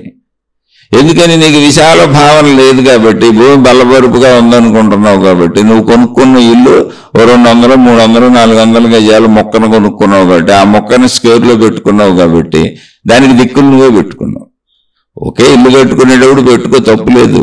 ఇల్లు కట్టుకోవాలంటే మరి ఆ మొక్కతోనే పాటించి ఆ నియమాల ప్రకారం కట్టుకోవాలిగా. నాకు ఎంత స్థలం ఉందో అందులోనే, ఎంత స్థలం ఉందో అందులోనే కట్టుకోవడానికి అవసరమైన జ్ఞానాన్నే చెప్పారు తప్ప అది నువ్వు అలా కట్టకపోతే ఏదో అయిపోతుంది అనేది లేదు. అక్కడ ఏమీ అవదు. ఇప్పుడు ఇంజనీరింగ్ ప్లాన్స్ చేస్తున్నారు, బ్రిడ్జిలు కడతారు, అవి కడతారు, ఈ కడతారు. నదుల మీద బ్రిడ్జిలు కట్టేయట్లా, కొండల మీద ఈ కొండ నుంచి ఆ కొండకు బ్రిడ్జిలు కట్టేయట్లా, అనేక బ్రిడ్జిలు కట్టి నదిలో నీళ్ళని నిల్వ ఉంచట్ల, సముద్రంలో కలిసిపోకుండా. అదంతా ఇంజనీరింగ్ తెలివి, అదొక చదువు. అలా అనేకము ఎప్పుడు చెప్పబడినవి అనే కాలాన్ని తీసుకోవాలి, ఎందుకు చెప్పబడినవి అనే కాలాన్ని తీసుకోవాలి. అలా ఇవి చెప్పబడింది పురుషులకి. ఎందుకని పురుష ఆధిక్య సమాజం. ఆధిక్య అంటే డామినేట్ చేసేయడని కాదు, గర్భనిరోధకాలు లేకపోవడం వలన నెంబర్ 1, బలహీన శరీరం ఉండడం వలన నెంబర్ 2, ఈ బలహీన శరీరంతో గర్భనిరోధకాలు లేకపోయిన కాలంలో మళ్ళీ వీళ్ళు బతుకుతుంది అడవుల్లో జంతువుల మధ్య, జంతువులకు దగ్గరగా. అసలు ఇప్పుడు కూడా మన జీవితాల్లోకి పాములు వచ్చేస్తుంటాయి. అనేక మందికి పాములు కనబడతాయి. పులులు, సింహాలు, ఏనుగులు వచ్చే ప్రదేశాలు కూడా కొన్ని ఉన్నాయి. ఇప్పుడు కూడా పాములు అయితే రెగ్యులర్గా వచ్చేస్తుంటాయి చాలా చోట్లగా. చిన్న ఎలుకలు గిలుకలు పర్వాలేదు అనుకోండి, ప్రమాదం లేదు. అప్పుడు ఇంకా అసలు మొత్తంగా ఏది ఎప్పుడు దాడి చేస్తుందో తెలియని ప్రపంచంలో పురుషులు జాగ్రత్తగా రక్షణకి తమ బలాధిక్యతను వాడి స్త్రీలను, కుటుంబాలను సేఫ్గా పెట్టారు. అంతే తప్ప అక్కడ విషయం లేదు. ఇప్పుడు స్త్రీ కూడా ఎందుకు తిరగగలుగుతుంది అంటే సమాజం మారిపోయింది. మనకేమో జంతువులు లేవు. ఇప్పుడు జంతువులకు వెళ్ళాలంటే మానవ రూపాల్లో ఉన్న జంతువులే ఉన్నాయి, మానవ మృగాలు. ఆ మానవ మృగాలంటే స్త్రీలను పురుషులు ఇద్దరు కదా మానవ మృగాలు. భర్తలను చంపేసిన భార్యలు 7 మంది ఉన్నారు, భార్యలను చంపేసిన భర్తలు 7 మంది ఉంటారు. ఏముంది అందులో? మానవ మృగాలంటే ఇద్దరు వస్తారు, మంచోళ్ళు అంటే ఇద్దరు వస్తారు, మానవులంటే ఇద్దరు. కాబట్టి ఇప్పుడు మనం నిర్మించుకున్న మానవ లోకం కాబట్టి ఇక్కడ జంతు లోకం లేదు కాబట్టి ఒకవేళ జంతువుని చూడాలనుకుంటే జూకి వెళ్ళాలి. జంతు లోకాన్ని జంతు ప్రదర్శనశాలలు అని జూలు పెట్టారు, అక్కడికి వెళ్ళి చూడటమే. మనకు ప్రమాదాలు లేవు కనుక ఇద్దరు చక్కగా చదువుకొని వృత్తి వ్యాపార ఉద్యోగాలు చేసుకొని దాన్ని సంపాదన చేసుకుని బతుకుతున్నారు. ఆ కాలంలో అప్పుడు చెప్పబడినాయి ఇవన్నీ కూడా. కాబట్టి స్వర్గం ఎప్పుడు సృష్టించబడింది, నరకం ఎప్పుడు సృష్టించబడింది, అసలు ఎందుకు సృష్టించబడింది అన్నప్పుడు ఎప్పుడూ మనల్ని మించిన ఒక బలమైన శక్తి ఉందని చెప్పే ప్రయత్నం చేశారు మొదటి నుంచి ముందు. అలాగే నువ్వు చేసిన కర్మలకు ఫలితములు ఉంటాయి, ఆ ఫలితములు నువ్వు తప్పించుకోలేవు అని చెప్పే ప్రయత్నం చేశారు. అసలు స్వర్గ నరకములు ఏర్పడ్డది. అయితే ఇది మనం అలాగే చూడాలా అంటే అదే చెబుతున్న ఒక కథ ఉంటుంది. ఆ కథలో కథారూపంలో చెప్పబడుతుంది. అంటే ఒక సినిమా ఏమీ తెలియని వాడికి ఎలా చెప్పాలి? ముందు కథ రూపంలో చెప్పాలి, ఒక సినిమాటిక్గా చెప్పాలి. కొంచెం అర్థమైనాక అందులో తాత్వికతను చెప్పాలి, అందులో జ్ఞానాన్ని ఆ కథ నుంచే నేర్పాలి. ఎందుకని ఈ కథా పద్ధతి మనుషులకు ఇష్టపూర్వకంగా ఉంటుంది, ఒక సస్పెన్స్, ఒక థ్రిల్లర్, ఒక ఎంటర్టైన్మెంట్గా ఉంటుంది. అందుకే సినిమాలను అంత ఆదరిస్తాం, టీవీ సీరియల్స్ని అంత ఆదరిస్తాం. ఇప్పుడు బిగ్ బాస్ షో అని ఒకటి వస్తుంది. ఏమీ లేదు, ఒక 10 మందినో 15 మందినో తీసుకొచ్చి ఒక ఇంట్లో పెడతారు. ఆ ఇంట్లోంచి వాళ్ళు బయటికి రాకూడదు, ఇక మీరు కొట్టుకుంటా ఉండండి, జీవించండి అంటారు. గ్రూపులు అంటారు, వాళ్ళకి టాస్కులు పెడతారు, ఏయో పెడతారు. వాళ్ళందరూ విషయాసక్తి, వాళ్ళందరూ ఎలా జీవిస్తున్నారు, ఏం చేస్తున్నారు, ఎలా కొట్టుకుంటున్నారు, ఎలా తిట్టుకుంటున్నారు, మొత్తం అది మనం ఎంతో ఆనందంగా చూస్తాం. వాళ్ళందరికీ ప్రజలు ఓట్లు వేస్తారు. అంటే విషయాసక్తి ఎక్కువగా మనకి ఓ 10-15 మంది సంబంధం లేని వాళ్ళందరినీ ఆడామగా అందరినీ తెచ్చి ఒక చోట పడేస్తే వివిధ రంగాల వాళ్ళని, మళ్ళీ వాళ్ళందరూ ప్రశాంతంగా ఉంటారు. రోజు ఎంత తిని వాళ్ళు పెట్టిన తిండి తిని బతికేమంటే ప్రశాంతంగా ఉంటారు. అందుకని అలా ప్రశాంతంగా ఉంటారేమో, ఎంటర్టైన్మెంట్ ఉండదని వాళ్ళకి టాస్క్లు ఇస్తారు. మీరంతా గ్రూపులుగా విడిపోయి ఇచ్చేయండి, అది చేయండి, ఇలా చేయండి, అలా చేయండి అని మొత్తంగా వాళ్ళు కొట్టుకోవాలి. వాళ్ళు గ్రూపులు అయిపోవాలి, విడిపోవాలి, ఒకరితో ఒకళ్ళు ఘర్షణలు పడాలి, ఒకళ్ళనుకొకళ్ళు చెప్పుడు మాటలు చెప్పుకుంటూ ఉండాలి. అవన్నీ కెమెరాలు, మొత్తం కెమెరాలు అందరూ తీస్తూ ఉంటాయి. ఆ గాసిప్లన్నీ మనకి వినిపిస్తూ ఉంటారు. ఏళ్లలో నచ్చిన వాళ్ళకి ప్రజలు ఓట్లేస్తూ ఉంటారు, ఫలానోళ్ళు బాగా చేశారు. దాన్ని బట్టి ఆ ఓట్ల శాతాన్ని బట్టి తక్కువ ఓట్లు వచ్చిన వాళ్ళని తీసేసుకుంటూ వెళ్తూ ఉంటారు. పెద్ద సస్పెన్స్ థ్రిల్లర్ అనమాట. లాస్ట్గా గెలిచిన వాళ్ళకి 8 లక్షలు డబ్బు ఇస్తారు. ఇదంతా దేని మీద ఉంది చూడండి, కేవలం మనకున్న విషయాసక్తి. ఎదుటోళ్ళు కొట్టుకుంటుంటే, తిట్టుకుంటుంటే, వెనకాల గాసిప్పులు చెప్పుకుంటుంటే, వాళ్ళ గురించి వీళ్ళ గురించి చెప్పుకుంటుంటే, అదంతా యాక్షన్ అని మనకు తెలుసు, అదంతా నటన అని మనకు తెలుసు. సినిమాలోనూ అలాగే ఆనందిస్తాం, నటన చూసి ఇక్కడ ఆనందిస్తాం. అంటే మన పంచేంద్రియాలకి ఒక మాదక ద్రవ్యం లాగా పనిచేస్తున్నాయి, ఉత్ప్రేరకాలుగా. అలా పూర్వం కథల రూపంలో చెప్పేవాళ్ళు. అది మనిషికి ఒక స్వీకరించేటువంటి అలవాటు ఉంది దాన్ని. కాబట్టి అది కథ పెరుగుతూ సినిమా దాకా వచ్చింది. అలా కథల రూపంలో నీతి బోధలు కూడా చేశారు. అది అసలు విషయం. అది గ్రంథాలన్నీ ఏంటంటే కథల రూపంలోనే ధర్మబోధలు, నీతి బోధలు కూడా చేశారు. ముందు కథ జాగ్రత్తగా మామూలుగా వినేస్తే కథలాగా ఉంటుంది. అందులో కథలాగా విన్నాం అనుకోండి, లాజిక్ లేనట్టు ఉంటుంది, నిరూపణ లేనట్టు ఉంటుంది. కథలో జ్ఞానం ఏంటి, అందులో తత్వం ఏంటి, మంచి ఏంటి తెలుసుకుందాం అనుకున్నాం అనుకోండి, లాజిక్లు ఉండవు, మంచి కనబడిపోద్ది అక్కడ. అది స్వర్గ నరకములు అసలు ఎందుకు వచ్చినాయి అంటే, నాయన నువ్వు తప్పులు చేస్తావు ప్రపంచంలోకి వచ్చి, ఎందుకంటే నేను, నా వాళ్ళు, నాది అని తప్పులు చేస్తావు, పక్క వాళ్ళని మోసం చేస్తావు, ఇబ్బందులు పెడతావు, బాధలు పెడతావు, కష్టాలు పడతావు. అలా కష్టాలు పెట్టినప్పుడు మరి పక్క వాళ్ళ జీవితాలు నాశనం అయిపోతున్నాయి, వాళ్ళు బాధపడుతున్నారు. మరి వాళ్ళ బాధకి కారణం ఎవరు? నువ్వయ్యావుగా. అందుకని ఇతరులను బాధ పెట్టేవాడికి తిరిగి బాధే వస్తుంది, మంచిగా ఉండి ఇతరులకు మేలు చేసేవాడికి తిరిగి మేలే వస్తుంది. అది పుణ్యం. అసలు పుణ్యము చేయను, పాపము చేయను, మధ్యలో ఉంటానన్నోడికి నీ జీవితం మధ్యస్థంగా పోతూ ఉంటుంది. 3 రకాల వాళ్ళు ఉంటారు. పుణ్యాలే చేయరు, ఎక్కువ ఎవరికో చేయరు, పాపాలు చేయరు, వాళ్ళకి వచ్చినవి దాచుకుంటూ ఉంటారు, జాగ్రత్తగా పెట్టుకుంటారు. పుణ్యం చేయరు. పుణ్యం అంటే ఏంటి? ఇప్పుడు ఎవరికన్నా ఇంత భోజనం పెట్టామనుకో, మన లెక్కలు వేసుకుంటారు, నెలకి ఎంత ఖర్చు అయిపోద్ది. నీది అలాగే సాగుతూ ఉంటుంది. అంతే. ఒకవేళ పాపాలు చేసామనుకో, పాపాలు వస్తూ ఉంటాయి. ఇంక దాన్ని మనం ఏం చేయలేం. పుణ్యము, పాపము, మధ్యస్థము, ఈ 3 రకాల వాళ్ళు ఉంటారు ప్రపంచంలో. అందుకని అది చెప్పుకొచ్చారు. అది చెప్పకపోతే మీరు ఎట్టా? కనీసం అట్లా మంచిగా ఉంటారు. ప్రపంచం జంతు ప్రపంచంలో అవ్వకూడదనే ఎప్పుడు మనిషి చేసుకునే ప్రయత్నం. మంచి మనుషులకు అర్థమైన వాళ్ళు, ఎందుకని బుద్ధి అనేది మనలోనే ఉంది. అలా అసలు స్వర్గ నరకాలు ఏర్పడిన విధానం అది. ఇప్పుడు నర్సరీలో జాయిన్ చేసినప్పుడు పిల్లలకి బొమ్మలు తాడిస్తారు, ఏం చదువు ఉండదు అక్కడ. పిల్లలకి బొమ్మలు ఉంటాయి ఆడుకోవడానికి. ఎందుకని? పిల్లలు ఇంటి దగ్గర బొమ్మలతో ఆడుకుంటూ ఉంటారు. పిల్లలు పెరుగుతున్నప్పుడు ఇంటికాడ తల్లిదండ్రులు కూడా ఏం చేస్తారు? బొమ్మలు ఇస్తారు వాళ్ళకి, బొమ్మలతో ఆడుకుంటూ ఉంటారు పిల్లలు. ఆ బొమ్మలతో ఆడుకుంటున్న పిల్లలు నర్సరీ స్కూల్కి తెచ్చేటప్పటికి తల్లిదండ్రులు అక్కడ వదిలిపెట్టి వెళ్ళిపోతుంటే ఆ కొత్త వాళ్ళందరినీ చూసి బోరుని ఏడుపులు మొదలెడతారు. అసలు వెళ్ళమో స్కూల్కి అని భయపడిపోతారు. అందుకని వాళ్ళకి అలవాటు చేయడానికి వాళ్ళని లోపల పెట్టేసి తల్లిదండ్రులు వెళ్ళిపోమని గేట్లు వేసేసి ఆయాలు ఉండి, టీచర్లు ఉండి అక్కడ బొమ్మలు పెట్టి ఎట్టగొట్ట మొత్తానికి ఆడించి 15 రోజులకో, అంటే ఆ వ్యక్తిని బట్టి, ఆ పిల్లలను బట్టి, ఓ వారానికో, 15 రోజులకో, నెల రోజులకో మొత్తానికి స్కూల్కి అలవాటు పడిపోతారు. బొమ్మలే కదా, ఆడుకోవటమే కదా, మళ్ళీ సాయంత్రం వచ్చి మా అమ్మ తీసుకెళ్ళిపోద్ది, సాయంత్రం వచ్చి మా నాన్న తీసుకెళ్ళిపోతాడు, కాసేపాకి ఇంటికి వెళ్ళిపోవచ్చు. అలా అలవాటు పడిపోతారు. ముందు నర్సరీ ఏంటి అంటే అలవాటు చేయటం. నీకు ఎలా అలవాటు అలాగే అలవాటు చేయటం.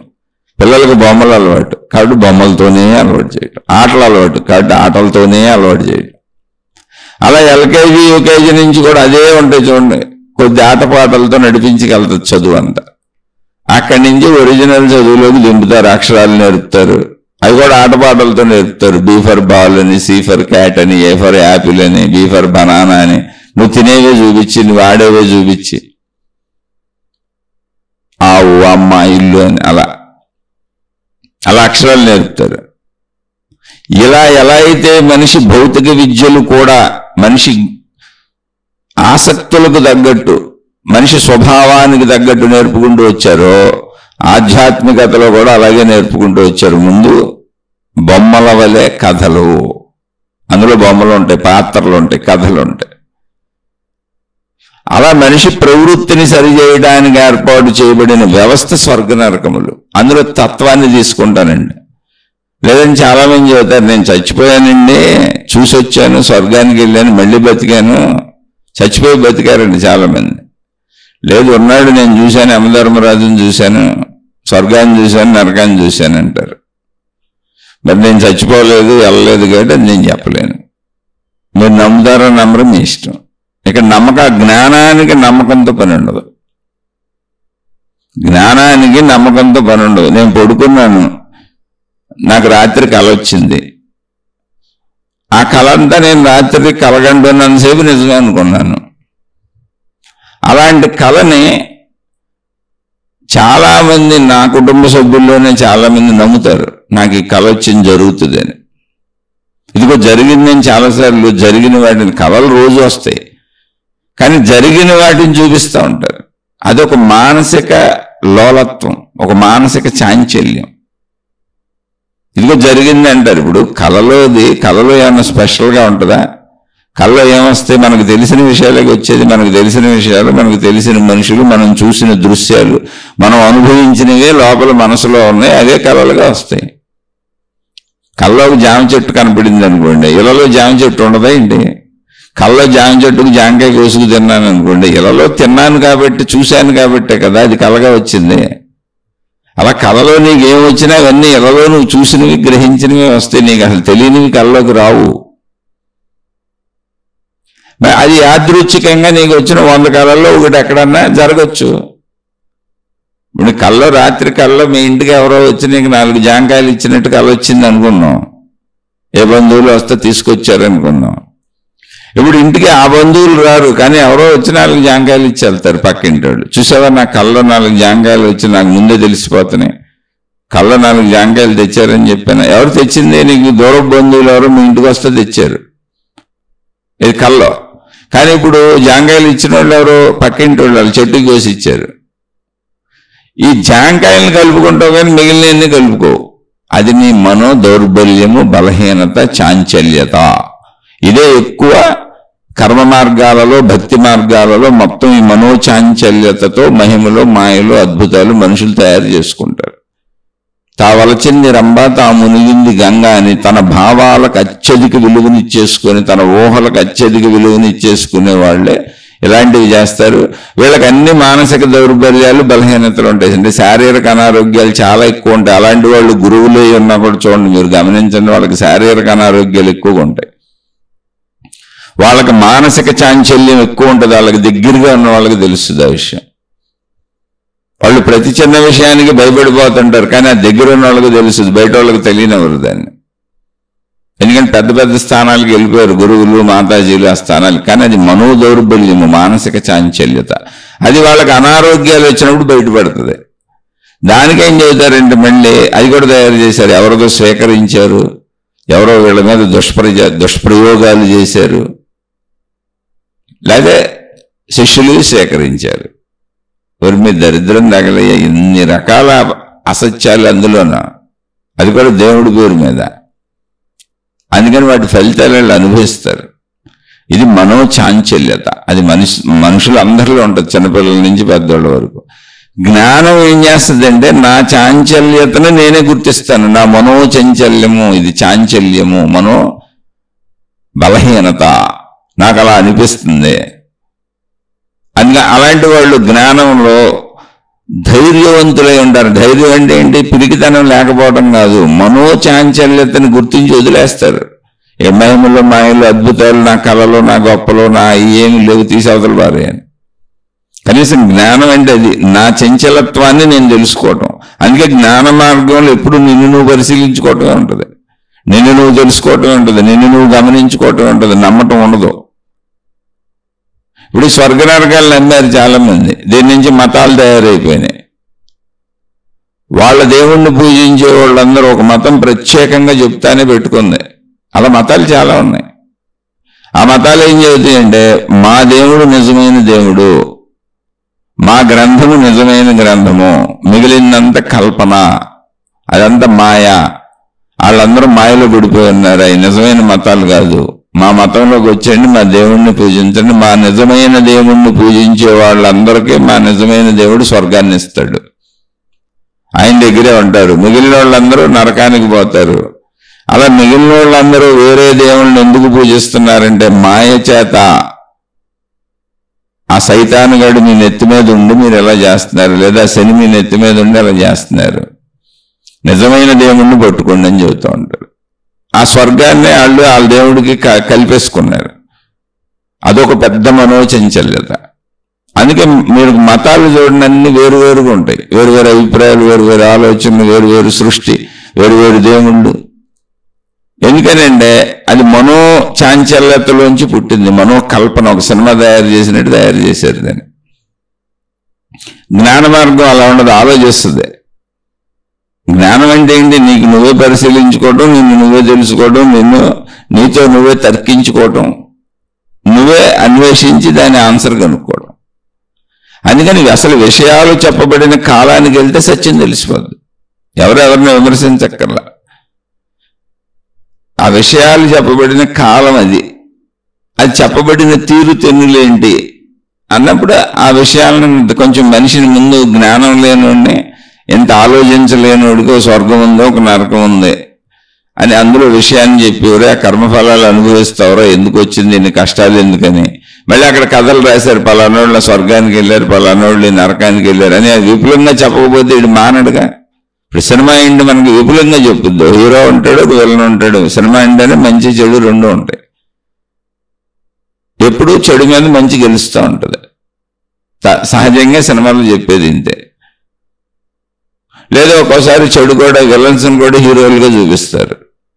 అంటే మనిషిలో ఉన్న గుణాలు అంతే.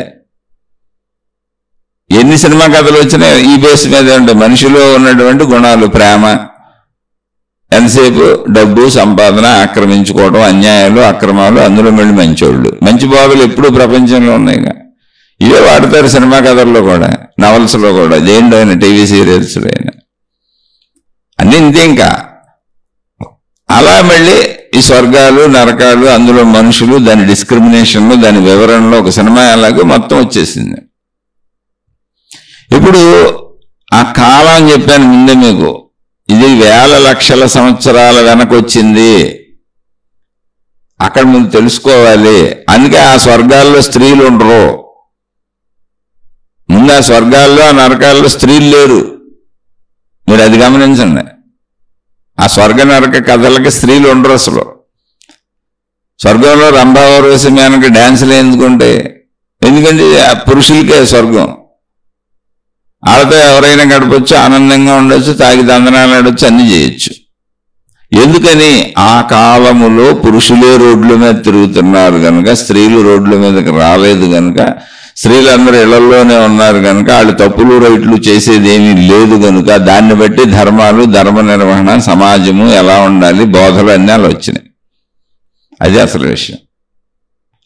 ఇప్పుడు స్త్రీలు కూడా సమాజంలోకి వచ్చేసారు కనుక మనం అవన్నీ మళ్ళీ ఆలోచించాలి. అందుకని కథను తీసుకుంటావా, కథలో జ్ఞానాన్ని, తత్వాన్ని తీసుకుంటావా? అంటే నేను స్వర్గాన్ని నరకాన్ని నమ్మి ఉండకపోతే ఆ ప్రశ్న ఎదురుగా అసలు ఆయన స్వర్గం ఉంది నరకం ఉందని ఆయన నమ్మారు. ఆయన నమ్మి ఉండకపోతే ప్రశ్న ఎదురు. ఆ నమ్మకాన్ని బలపరిచే గ్రంథాలు అనేకం ఉన్నాయి, కథలు అనేకం ఉన్నాయి, అనేక రకాల చరిత్రలు ఉన్నాయి. ఆ నమ్మకం మీద బేస్ చేసుకొని మతాలు కూడా తయారైపోయినాయి. మళ్ళీ అక్కడ దేవుళ్ళని కూడా పెట్టేసుకున్నారు, వీళ్ళ సొంత దేవుళ్ళని ఇంకో కొత్త మతాలు సృష్టించుకొని. చెప్పాక ధర్మము అనే కేకుని ఎవరికాళ్ళు ముక్కలుగా కట్ చేసి పెట్టుకుపోయారు. అయ్యే మతాలు. మతాలకు ముందు ఏముందంటే ధర్మం ఉంది. ధర్మం ఒక కేక్ అనుకుంటే ఆ కేకుని తలొక ముక్క కట్ చేసి పెట్టుకుపోయారు. అందుకని హ్యాపీ బర్త్డేలు ఉంటాయి మతాలకి. అవి ఎప్పుడు పుట్టినయో తెలుసు. అటు మూల కారణం మూల పుట్టుకుంటుంది. ఎందుకని హ్యాపీ బర్త్డే కట్ చేసేది హ్యాపీ బర్త్డేకే కదా. కట్ చేసిన దానికి బర్త్డే ఉంటుందిగా, ఆ రోజే కట్ చేస్తారుగా. అందుకని మతాలన్నింటికి పుట్టుపూర్వోత్తరాలు ఉంటాయి, కానీ ధర్మానికి పుట్టుపూర్వోత్తరాలు ఉండవు. ధర్మం అంటే ఏంటి? మనిషి ఉండవలసిన తీరుతెన్నులు, ఉండకూడని తీరుతెన్నులు. ఎలా ఉండకూడదో ఎలా ఉండొచ్చో చెప్పారు. అది మళ్ళీ ఎలా చెప్పారు? ఇప్పుడు అప్లై అవుద్దా? అవదో. ఎప్పుడు ధర్మం మోడరేట్ చేసుకోవాలి. వేల లక్షల సంవత్సరాలు వెనకాల చెప్పారు. కాబట్టి మీకు ఎక్కడా కూడా అసలు ఎక్కువగా స్త్రీలు తగలరు. అందులో ఎక్కడో అతి అరుదుగా ఎప్పుడన్నా తగలొచ్చు తప్ప ఎక్కువగా స్త్రీలు తగలరు. పాత్రలుగా తగలొచ్చు స్త్రీలు. ప్రవర్తన ధర్మములు వీటిగా గృహ నిర్మాణాల్లోనే, ఎక్కువ గృహ కార్యక్రమాల్లోనే స్త్రీలు తగులుతారు. ఎందుకని అనేది ఇందాక చెప్పాను మీకు. జంతువుల మధ్య అరణ్యాల్లో ఉన్నప్పుడు జాగ్రత్తగా ఉండొద్దు. మరి ఆ జాగ్రత్తలో ఇబ్బంది వచ్చాక ఇప్పుడు అరణ్యంలో ఉండబెట్టాక రావణాసురుడు సీతమ్మ తల్లిని ఎత్తుకుపోయాడు. ఆ క్రూర మృగాలు అవన్నీ రక్షణ అనేగా నిరంతరం లక్ష్మణుడు కాపలా కాస్తా ఉండేవాడు. రామాయణం చదవండి. రాముడు కూడా ఒక జంతువుని పట్టుకుందాం, జంకను పట్టుకుందాం అనేగా వెళ్ళటం జరిగింది, బంగారు లేడిని. అంటే అప్పటి పరిస్థితులకు తగ్గట్టు అది జరిగింది. అప్పుడున్న పరిస్థితులు ఈ వనవాసం అది. అలా మనకు బోధలు వచ్చిన కాలం తీసుకోవాలి. ఇప్పుడు ప్రశ్న అడిగిన స్వర్గ నరకాలను నమ్మకపోతే ప్రశ్న అడగరు అసలు. అక్కడ వచ్చిన డౌట్ ఏంటంటే, నువ్వు చేసిన పుణ్యాన్ని బట్టి స్వర్గానికి వెళ్తావు, పాపాన్ని బట్టి నరకానికి వెళ్తావు. ఓకే. స్వర్గ నరకాలలో పాప పుణ్యాలు అనుభవించేస్తావు. ఓకే. మరి మళ్ళీ నువ్వు పుట్టినప్పుడు ఇప్పుడు పుట్టినవాడు గత జన్మ పాప పుణ్యములు అనుభవిస్తున్నాడు అని ఎందుకు చెబుతున్నారు? అది ఎంతవరకు కరెక్టో? అసలు కరెక్టా కాదా అంటే మన విశ్లేషణగా. ఇప్పుడు నిజమే, ఇప్పుడు పాపం చేశాడు అంటే, పాపం చేశాడు అంటే అర్థం ఏంటి? పాప స్వభావము, పాప సంబంధిత లక్షణములు, గుణములు ఉంటేనేగా పాపం చేస్తారు, తప్పులు చేస్తారు. తప్పుల ఫలము పాపము. పాపము అంటే ఏంటి? ఫలితం. అది తప్పుల యొక్క ఫలితము పాపము. తప్పులు చేయాలంటే తప్పుడు గుణాలు ఉండాలి, తప్పుడు స్వభావం ఉండాలి, తప్పుడు ప్రవృత్తులు ఉండాలి, తప్పులన్నీ తెలిసి ఉండాలి. ఓకే. కాబట్టి తప్పులు చేశాడు, అందువల్ల పాప ఫలం వచ్చింది, నరకానికి వెళ్ళాడు. ఫలమును అనుభవించేశాడు మొత్తంగా.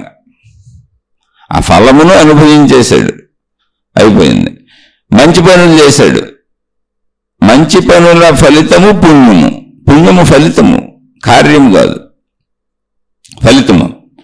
మంచి పనులు చేశాడు. మంచి పనులు చేయాలంటే మంచి పనులకు సంబంధించిన నాలెడ్జ్ ఉండాలి, మంచి గుణాలు ఉండాలి, మంచి స్వభావం ఉండాలి, మంచి ప్రవృత్తులు ఉండాలి. మొత్తం అవన్నీ మనిషిలో ఉండాలి.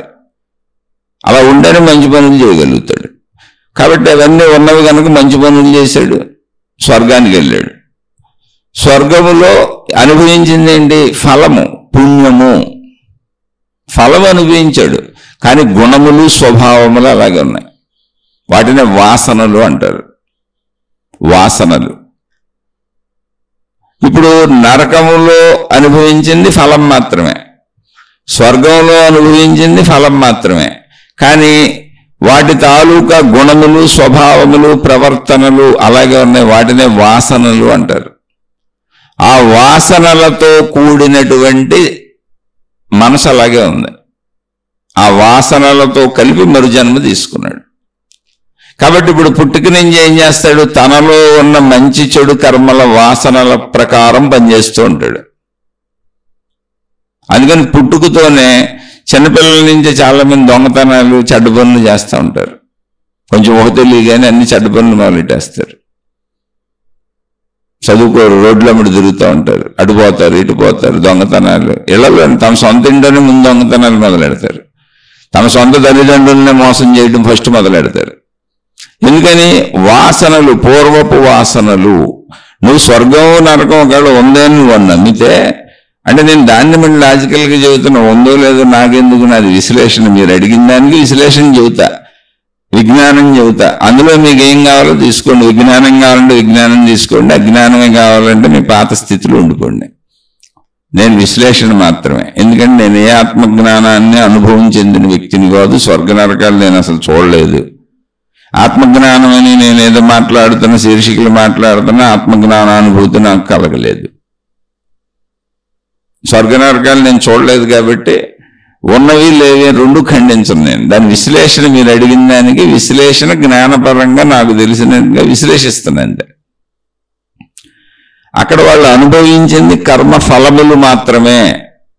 కానీ కర్మలు చేయడానికి అవసరమైన గుణములు స్వభావములు అలాగే ఉన్నాయి. వాటిని ఆధ్యాత్మిక పరిభాషలో వాసనలు అంటారు. అంటే ఆ జీవికి ఉన్నటువంటి పూర్వ గుణములు స్వభావములు. మళ్ళీ పుట్టినప్పుడు కూడా ఇవన్నీ అలాగే ఉన్నాయి. బీజ రూపంలో జీవులు అలాగే ఉన్నాయి. కానీ శరీరం ధరించి శరీరంతో వాటిని చేయటానికి అవసరమైన శరీర ఎదుగుదల ఇంకా రాలేదు. అందుకని పసిబిడ్డలుగా ఉన్నప్పుడు అందరూ మామూలుగానే ఉంటారు. తల్లిపాలు తాగితే కాళ్ళు చేతులు కొట్టుకుంటా మలమూత్ర విసర్జన చేసుకుంటా. కానీ వయసు పెరుగుతున్న కొద్దీ ఆ జీవుడు లక్షణములు బయటకు వస్తూ ఉంటాయి. ఆ లక్షణములే చెప్పాను. కొంతమంది పుట్టుకతోనే తమ ఇంట్లో తమ తల్లిదండ్రుల్ని, తమ తోబుట్టువుల్ని, తమ సహోదరుల్ని, అన్నదమ్ముల్ని, అక్క చెల్లెళ్ళని మోసం చేస్తారు. ఫస్ట్ వాళ్ళకి అబద్ధాలు చెబుతారు. మన మొదటి అబద్ధం, మన మొదటి మోసం మన ఇంట్లోనే మొదలవుద్ది. మన అమ్మ దగ్గర డబ్బులు కొట్టేయటం, అమ్మకి అబద్ధం చెప్పటం, నాన్న డబ్బులు కొట్టేయటం, నాన్నకి అబద్ధం చెప్పటం, ఇవన్నీ మన ఇంట్లోనే మొదలవుతాయి. అవి పూర్వ గుణములు. అంటే పూర్వ గుణములు వలన అవి అన్నీ వచ్చేసి నీ కర్మ ఫలితం ఎక్కడికి పోతుంది? మరి మళ్ళీ అది వచ్చింది. నువ్వు ఫలితాన్ని స్వర్గంలో నరకంలో అనుభవించావు, కానీ స్వభావాన్ని పోగొట్టుకోలేదుగా. ఫలితాలు పోయినాయి. ఫలితాలు పోయినాయి కనుక పుట్టిన పిల్లలు ఎవరైనా సరే, ఫలితాలు పోయినాయి కనుక పుట్టిన పిల్లలు ఎవరైనా సరే పుట్టినప్పుడు చెడ్డవాళ్ళు మంచివాళ్ళు అని ఏమీ లేదు. అందరూ ఆ తల్లి దగ్గర అలాగే ఉండుంటారు. అలాగే బాల్ తాగుతారు, అలాగే పడుకుంటారు, అలాగే లెగిస్తారు, అలాగే మలమూత్ర విసర్జనలు చేస్తారు. ఇప్పుడు వీళ్ళకి ఎప్పుడు ఈ పిల్లల స్వభావాలు బయటకు వచ్చినప్పుడు చెడ్డవాళ్ళు మంచివాళ్ళు అని మళ్ళీ వస్తూ ఉంటుంది. అంటే వాళ్ళు చేయగలిగినప్పుడు స్వతంత్రంగా. అలా ఎదుగుదలలో పిల్లలకి అసత్యాలు, అబద్ధాలు ఇవన్నీ మొదలు పెడతారు. అంటే ఏంటి? బీజ రూపంలో వాసనలుగా లోపల ఉన్నటువంటి ప్రవృత్తి చేయటానికి అనుకూలంగా శరీరం తయారైంది ఇప్పుడు. అంటే తన గుణాలను స్వభావాలను బయట ప్రకటితం చేయడానికి అనుగుణంగా శరీరం కూడా తయారైంది. అప్పుడు ప్రకటితం చేస్తూ ఉంటారు. అది మంచి కావచ్చు, చెడు కావచ్చు. కొంతమంది పిల్లలు ఉంటారు, ఎటువంటి చెడు చేయరు. ఇంట్లో తల్లిదండ్రులకి ఎంతో సహకారంగా ఉంటారు, ఉత్తమంగా ఉంటారు, తల్లిదండ్రులు చెప్పినట్టు ఉంటారు. పైగా వాళ్ళు తల్లిదండ్రులకి సహకారంగా ఉంటారు. తల్లిదండ్రులు వాళ్ళని చూసి మురిసిపోతుంటారు. వాళ్ళు స్వర్గం నుంచి దిగొచ్చి ఉండొచ్చు, మంచి లక్షణాలు కలిగిన వాళ్ళు. కొంతమంది పుట్టుక నుంచి తల్లిదండ్రులు ఏడిపిస్తూ ఉంటారు, వీళ్ళు నరకం నుంచి దిగొచ్చి ఉండొచ్చు. అంతే. అలా ఉంటాయి కర్మఫలాలు. అంటే మీరు అడిగిన దాని ప్రకారం, మీరు అడిగిన స్వర్గ నరకాలలో కర్మఫలాలన్నీ స్వర్గము నరకములోనే అనుభవించేస్తే, అంటే జీవుడు చనిపోయిన తర్వాత స్వర్గానికో నరకానికో వెళ్ళి చేసిన మంచి అంత ఫలితము స్వర్గంలో అనుభవించేసి, చేసిన చెడ్డ పనుల ఫలితం అంతా నరకంలో అనుభవించేస్తే మళ్ళీ ఇప్పుడు పుట్టి జీవుడు అనుభవిస్తున్నాడు అని చెబుతారేంటి? కర్మఫలాల బ్యాలెన్స్ ఉండదు కదా. ఇది ఎలా మరి కరెక్ట్ అవుతుంది? అది ప్రశ్న. ఎలా కరెక్ట్ అవుతుంది అంటే, వాళ్ళు అనుభవించింది ఫలితములు మాత్రమే, కానీ ఆ ఫలములు చేయటానికి, అంటే ఫలములు పొందటానికి అవసరమైన కర్మలు చేశారుగా. కర్మలు చేయాలంటే స్వభావం ఉండాలిగా. చెడ్డ కర్మలకు చెడ్డ స్వభావం, చెడు గుణములు, చెడు ప్రవృత్తి, చెడు నాలెడ్జ్, చెడు జ్ఞానం, చెడుకు సంబంధించిందంతా లోపల ఉంటేనే చెడు చేయగలరు. కాబట్టి అది వాసనగా స్వభావం గుణం అలాగే ఉంది. ఫలితం మాత్రమే నరకంలో పూర్తయింది. అలాగే పుణ్యములుగా చేసినవన్నీ ఆ వాసనలుగా పుణ్య స్వభావం అంతా అలాగే ఉంది. వాసనలుగా అలాగే ఉంది, స్వభావం అలాగే ఉంది. పుణ్య ఫలమును స్వర్గములో అనుభవించారంతే. ఇప్పుడు ఆ స్వభావముతో వాసనలు అంటే అన్ని లోపల దాక్కొని ఉన్నాయి. ఎన్ని రకాలుగా ప్రవర్తించాడో అన్ని వాసనా రూపంలో, బీజ రూపంలో ఉన్నాయి. దాంతో జీవుడు మళ్ళీ పుట్టుకొచ్చాడు భూమి మీదకి, మాతృగర్భంలోంచి బయటకు వచ్చాడు. అయితే అవి వెంటనే వ్యక్తపరచడానికి శరీర సహకారం ఉందా? లేదుగా. కాబట్టి శరీరము వ్యక్తపరచడానికి ఎప్పుడు తయారై సహకరిస్తూ ఉంటుందో ఆ ఎదుగుదలలో చిన్నతనం నుంచి మొదలు పెట్టేస్తారు. వీళ్ళు మంచోళ్ళ చెడ్డోళ్ళ చిన్నతనం చెప్పచ్చు వాళ్ళ ప్రవర్తన. ఇప్పుడు మొట్టమొదటి మోసాలు, మొట్టమొదటి అసత్యాలు చిన్నదైనా పెద్దదైనా వాళ్ళ ఇంటనే మొదలవుతాయి. ఇంకా కొంతమంది ఇంకా దాన్ని అలా పెంచుకుంటూ వెళ్ళి నాకు తెలిసిన వాళ్ళు ఉన్నారు. కొంచెం పెరిగి పెద్ద అయినాక ఆడపిల్లలు ఇళ్ళు అంటే ఒక 16, 17, 18 ఏళ్ళు అటు వచ్చినాక తల్లిదండ్రుల్ని బ్లాక్మెయిల్ చేసేవాళ్ళు. వాళ్ళు అనుకున్నది చేయకపోతే ఏదో ఒకటి చేసుకుని మింగేస్తాం, తాగేస్తాం, చచ్చిపోతాం. పాపం ప్రేమతో తల్లిదండ్రులు అలా అడుగునవన్నీ చేస్తూ ఉంటారు. వాళ్ళు అలాగే సర్వనాశనం అయిపోయి రోడ్ల మీద తిరుగుతున్నారు. వాళ్ళ జీవితాలు అలా సర్వనాశనం అయిపోయినాయి. కొంతమంది అసలు తల్లిదండ్రులకి సహకారంగా ఉంటారు. అమ్మ అనుకో నాన్న అనుకో తిరుగుతా చిన్నప్పటి నుంచి ఏదో చిన్న గరిట అందిస్తూ ఉంటారు.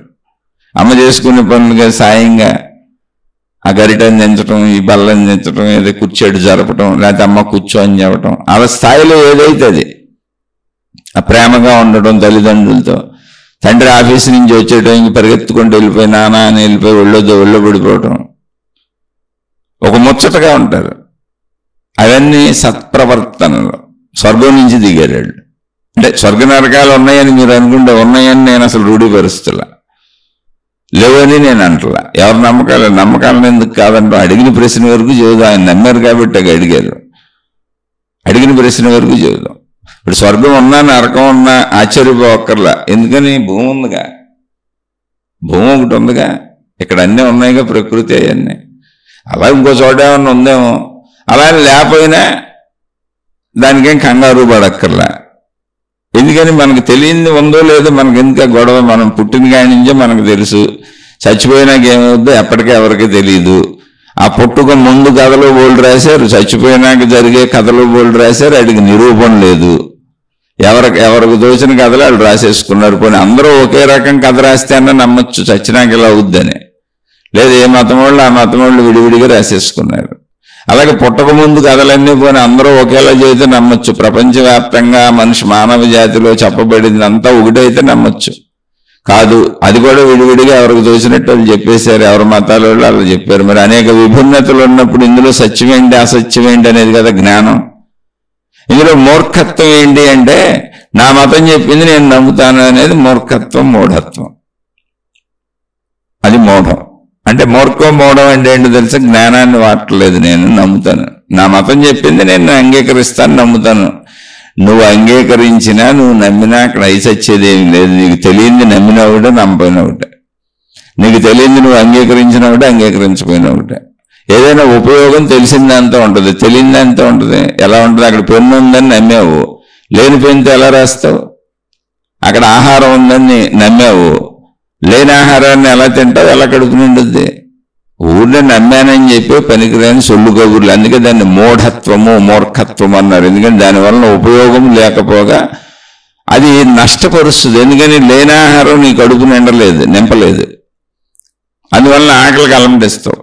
లేని పెన్నుతో నువ్వు రాయలేవు.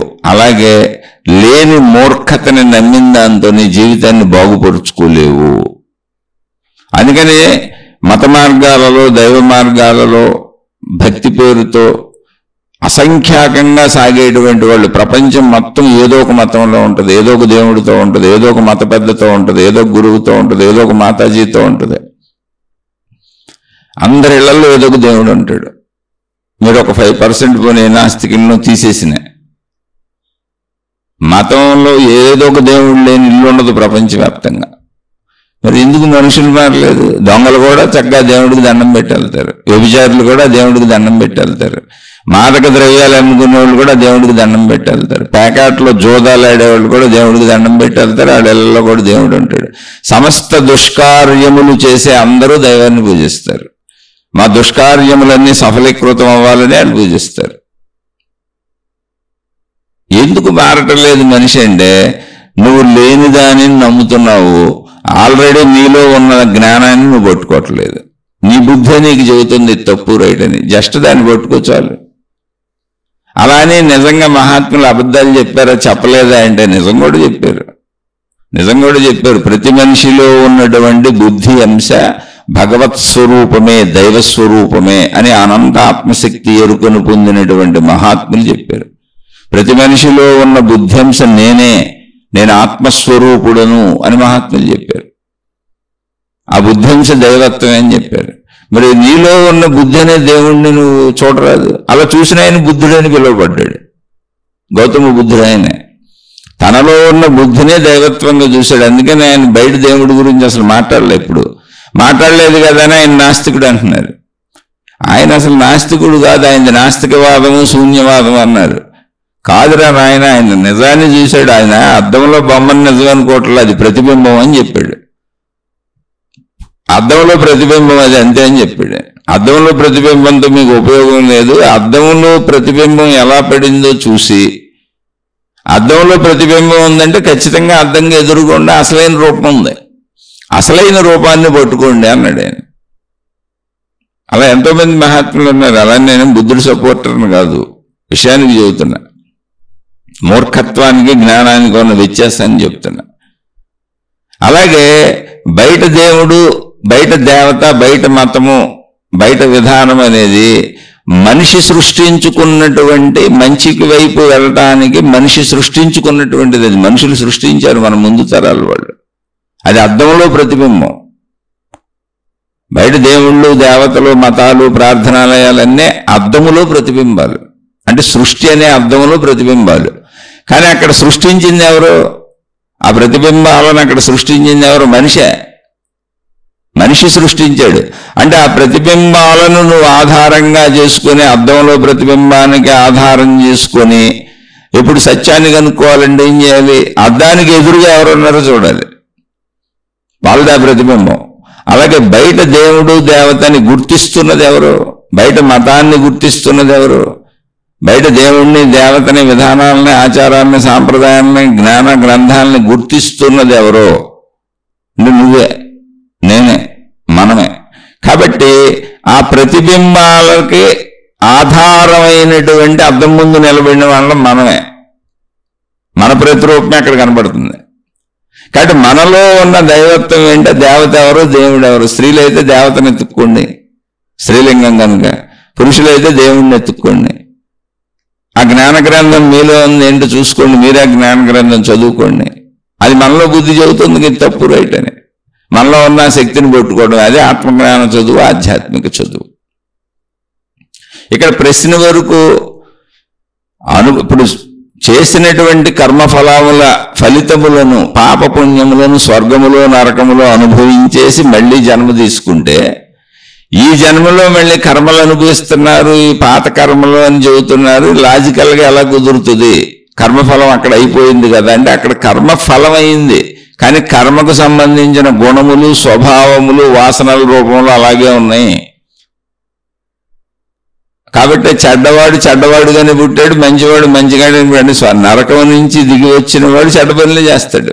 జీవుడుగా వచ్చాడు నరకం నుంచి, చెడ్డ పనులే చేస్తాడు. స్వర్గం నుంచి జీవుడుగా వచ్చాడు, మంచి పనులు చేస్తాడు. ఎందుకని? ఫలితము మాత్రమే స్వర్గములో అనుభవించాడు, ఫలితము మాత్రమే నరకములో అనుభవించాడు. తత్సంబంధిత గుణములు, స్వభావములు, వాసన రూపంలో అలాగే ఉన్నాయి. ఇప్పుడు వాటిని ప్రకటిస్తాడు ఇక్కడ. అలా ప్రకటించినప్పుడు ఏమైంది? చెడ్డ పనులు చేస్తాడు మళ్ళీ.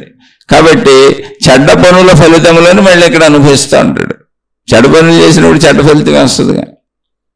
మంచి పనులు చేస్తాడు కాబట్టి మంచోడని పేరు తెచ్చుకొని మంచి ఫలితములు అనుభవిస్తూ ఉంటారు, స్త్రీ పురుషులు ఎవరైనా అంతే. కాబట్టి ఇప్పుడు అనుభవించేటువంటి మళ్ళీ చెడు మంచి కర్మ ఫలితములు ఎక్కడవే? పూర్వపు వాసన ఫలములు, పూర్వజన్మ కర్మల ఫలములేవి మళ్ళీ. ఎందుకని? పూర్వజన్మ కర్మలు వాసనలుగా ఉండిపోయినాయి. అందుకని ఇప్పుడైనా మార్చుకోండి అని మహాత్ములు పాపం అలా చెప్పుకుంటూ వచ్చారు. నాయన ఇప్పుడు మరి పుట్టగానే మంచి పనులు చేసేవాళ్ళు, చెడ్డ పనులు చేసేవాళ్ళు, రకరకాల ప్రవృత్తులు వాళ్ళు ఉన్నారు కదా. పుట్టుకతో అందరూ సమానమే అనుకోండి, గొడవ లేదు కదా, మరి సమానత లేదు కదా అన్నప్పుడు చెప్పవలసి వచ్చింది.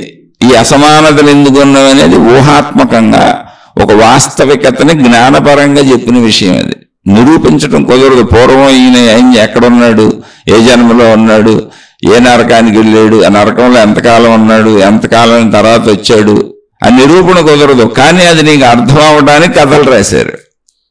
అది నీకు అర్థం అవడానికి అనేక చారిత్రక అంశాలు సినిమాలలాగా చెప్పారు, అనేక గ్రంథాలు అందించారు. ఫలానా ఆయన ఇలా చేశాడు, ఇలా చేశాడు, ఇలా చేసినాక ఇంత మళ్ళీ అక్కడి నుంచి నరకానికి వెళ్ళి ఆ నరకంలో ఇంతకాలం ఉండి అక్కడ అనుభవించినాక మళ్ళీ భూమి మీదకు తోసివేయబడి ఫలానా జన్మ తీసుకొని ఫలానా రూపంలో పుట్టి ఫలానా వ్యక్తిగా పుట్టి లేదా ఫలానా రాజుగా పుట్టి మళ్ళీ ఇన్ని దుష్కార్యాలు చేసుకుంటూ ఆ దుష్కార్యాలతో ఇలా పెరుగుతుంటే ఫలానా చోట దేవుడు అవతరించి ఆ రాక్షసుడిని సంహరించను. అలా స్వర్గం నుంచి వచ్చిన ఆయన అంతే. ఫలానా ఆయన ఇలా స్వర్గమునకు వెళ్ళి ఆ స్వర్గములో ఇంతకాలం ఉండి ఆయన చేసిన ఆ ఫలానా ఆయన పేరు ఊరు అన్నీ ఉంటాయి. ఆ ఫలానా ఆయన ఇంతకాలం భూగోళం మీద ఇంత మంచి కార్యములు ఇన్ని మంచి కార్యములు చేసి ఇంత మంచివాడుగా పేరు తెచ్చుకొని అందువలన ఆ మంచివాడుగా పేరు తెచ్చుకోవడం వలన స్వర్గలోకమునికి వెళ్ళి ఆ పుణ్యకార్యముల ఫలములను అనుభవించి ఎంతకాలం స్వర్గములో ఉండి అక్కడి నుంచి మళ్ళీ భూమి మీదకి నెట్టివేయబడి జీవుడుగా ఫలానా వారి గర్భములో ప్రవేశించి ఆ గర్భంలో నుంచి బయటకు వచ్చి జీవుడుగా అనేక రకములైనటువంటి సత్కార్యములు చేస్తూ మహాయోగ్యుడైనటువంటి మహాత్ముడుగా మహనీయుడుగా లేదా రాజుగా చక్రవర్తిగా అలా బ్రతుకుతూ ధర్మకార్యములు నిర్వర్తించను అని కథలుంటాయి. ఇవన్నీ ఎందుకు? అయ్యేంటి నిరూపించండి అని అడగడానికి కాదు, నీ కర్మలు కాల్చుకోబాక ఇలా కాల్చుకొని చెప్పటం, ఇలా మంచిగా బతుకని చెప్పటానికి. అందులో జ్ఞానాన్ని తీసుకో. అవన్నీ అవునా కాదా అనేవాళ్ళు ఇప్పుడు మూఢంగా కొట్టుకు చేస్తూ ఉంటారు. మా మతంలో ఇలా ఉంది, మీ మతంలో అలా ఉంది, ఇవన్నీ కాల్పనిక కథలు అయ్యని ఇయ్యని వీళ్ళు కొట్టుకు చేస్తూ ఉంటారు. దానికి అర్థం పరమార్థం అని ఉంటుంది. అసలు ఇప్పుడు నువ్వు ఎలా బతకాలో చెబుతున్నారు. ఆ విషయాన్ని లక్షల సంవత్సరాల నుంచి చెబుతున్నారు. అసలు లక్షల సంవత్సరాల వెనకాల చెప్పబడిన కథలు ఇప్పుడు మోడరేట్ చేసి మనకు అన్వయించుకోవాలి. కాలం మారిపోయింది, మనుషులు మారిపోయాం, ప్రదేశాలు మారిపోయినాయి, నాగరికతలు మారిపోయినాయి, స్వభావాలు గుణాలు మారిపోయినాయి. కాబట్టి ఎప్పుడు మంచి ధర్మం అనే దాన్ని తీసుకోవాలి తప్ప అది ఎలా చేయాలో వాళ్ళు చెప్పిన విధానాన్ని మార్చుకోవాలి. ఎందుకంటే కాలం మారిపోయిందిగా. ఆ విధానం ప్రకారం ఇప్పుడు కుదరదు. ఫలానా ఆయన బయలుదేరి ఇక్కడి నుంచి అన్ని పుణ్యక్షేత్రములు తిరిగి వస్తానని చెప్పి అడవుల గుండా ప్రయాణించుకుంటూ కాలినడకన వెళ్ళేటప్పుడు ఇన్ని ఆహార పదార్థములు మూట కట్టుకుని దారిలో దొరికినటువంటి పండ్లు ఫలములు తింటూ అనేక చోట్ల విశ్రమిస్తూ అనేక భయంకర ప్రదేశాలను నదులను దాటుకుంటూ పుణ్యక్షేత్ర సందర్శనములన్నీ చేసుకుని ఎంతో వ్యయప్రయాసలు కోర్చి దైవభక్తి చేత ప్రాణములకు సైతము తెగించి అనేక చోట్ల అనేక జంతువులు దాడి చేయబోతుంటే తప్పించుకొని ఆ భగవంతుణ్ణి వేడుకొని భగవంత్ రక్షణ వలన తప్పించుకోబడి అలా తిరిగి 30-40 ఏళ్ల సంవత్సరముల తరువాత ఇంటికి వచ్చెను. అలా ఇంటికి వచ్చినటువంటి ఆయన తన ఇంటిలో ఎవరో తన భార్య దగ్గర ఉన్నటువంటి యువకుడును చూసి ఈ యువకుడు ఎవరు ఎందుకున్నాడని అనుమానించి ఎంత వయసున్న తన భార్య తనకంటే చిన్నవాడైనటువంటి యువకుడితో గడుపుతుందన్న భావనతో ఆ భార్యను కత్తితో నరికివేసెను, చంపివేసెను, తల నరికివేసెను. ఆ యువకుడిని కూడా నరికివేసెను. ఇంతకీ వాళ్ళు ఏం చేయట్లే. ఈయన అనుకున్నాడు, ఎందుకని పాపం ఎంతకాలం పెట్టింది అది తిరిగి రావడానికి.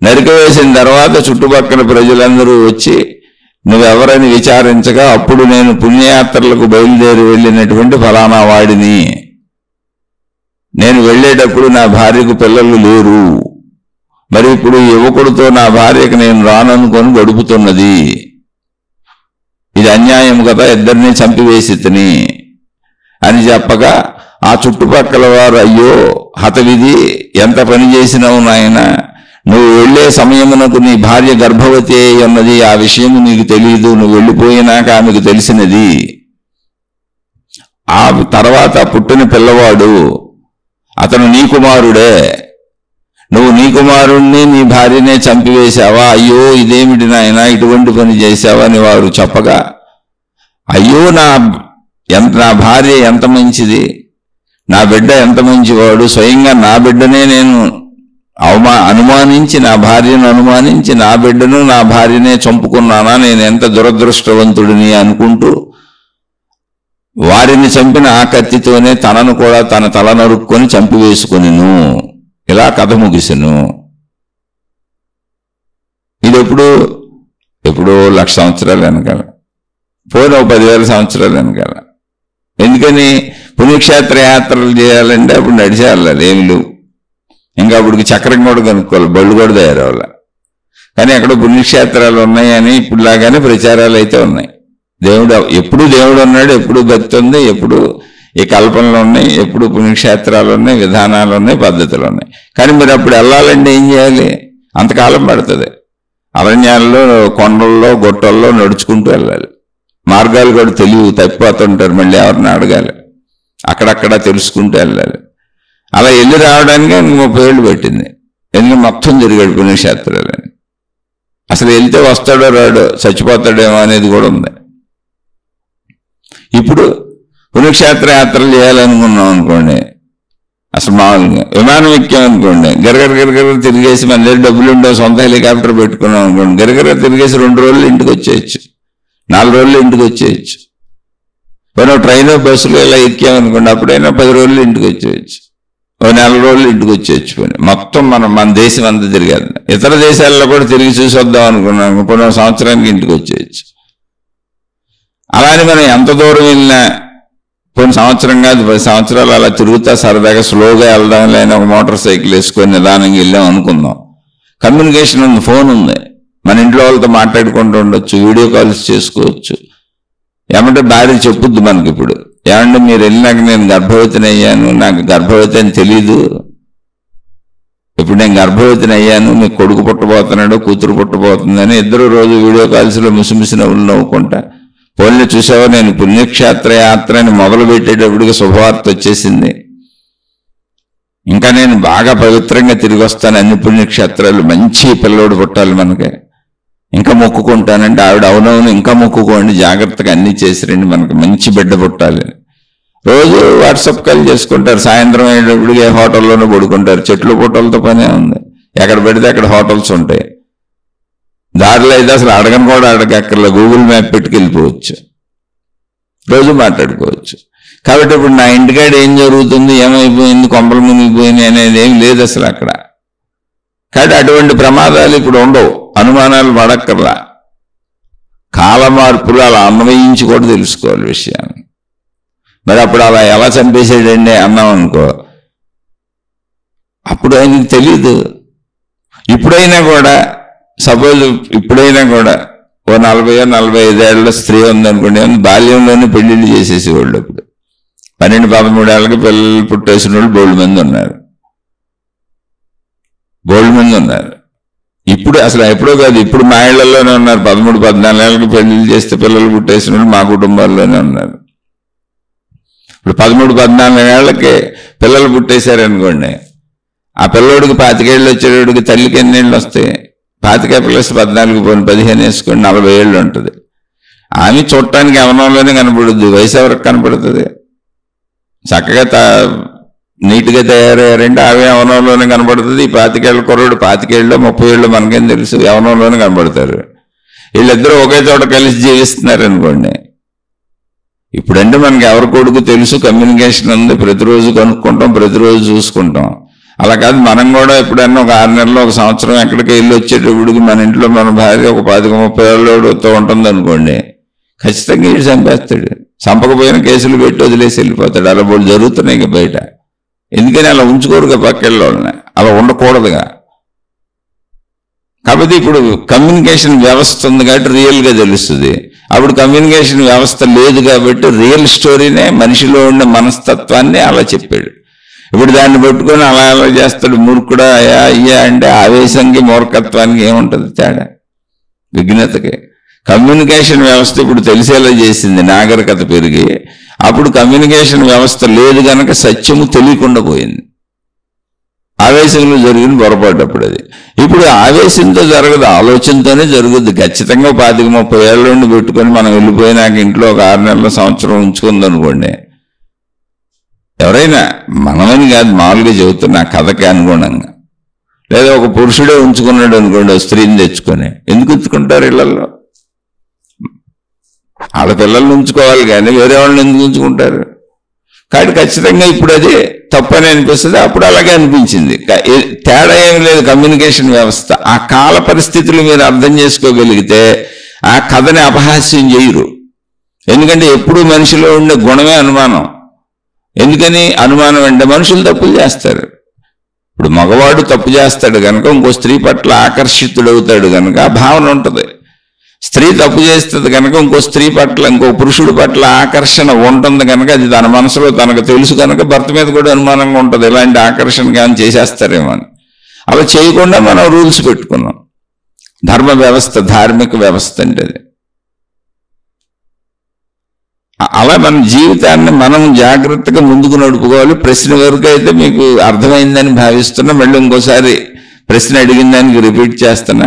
స్వర్గములో అనుభవించేది కేవలం ఫలితములు మాత్రమే, పుణ్యము అనే ఫలమును అనుభవించారు. కానీ పుణ్యమునకు సంబంధించిన గుణములు, స్వభావము అలాగే ఉన్నది, దాంతోనే జన్మ తీసుకుంటారు.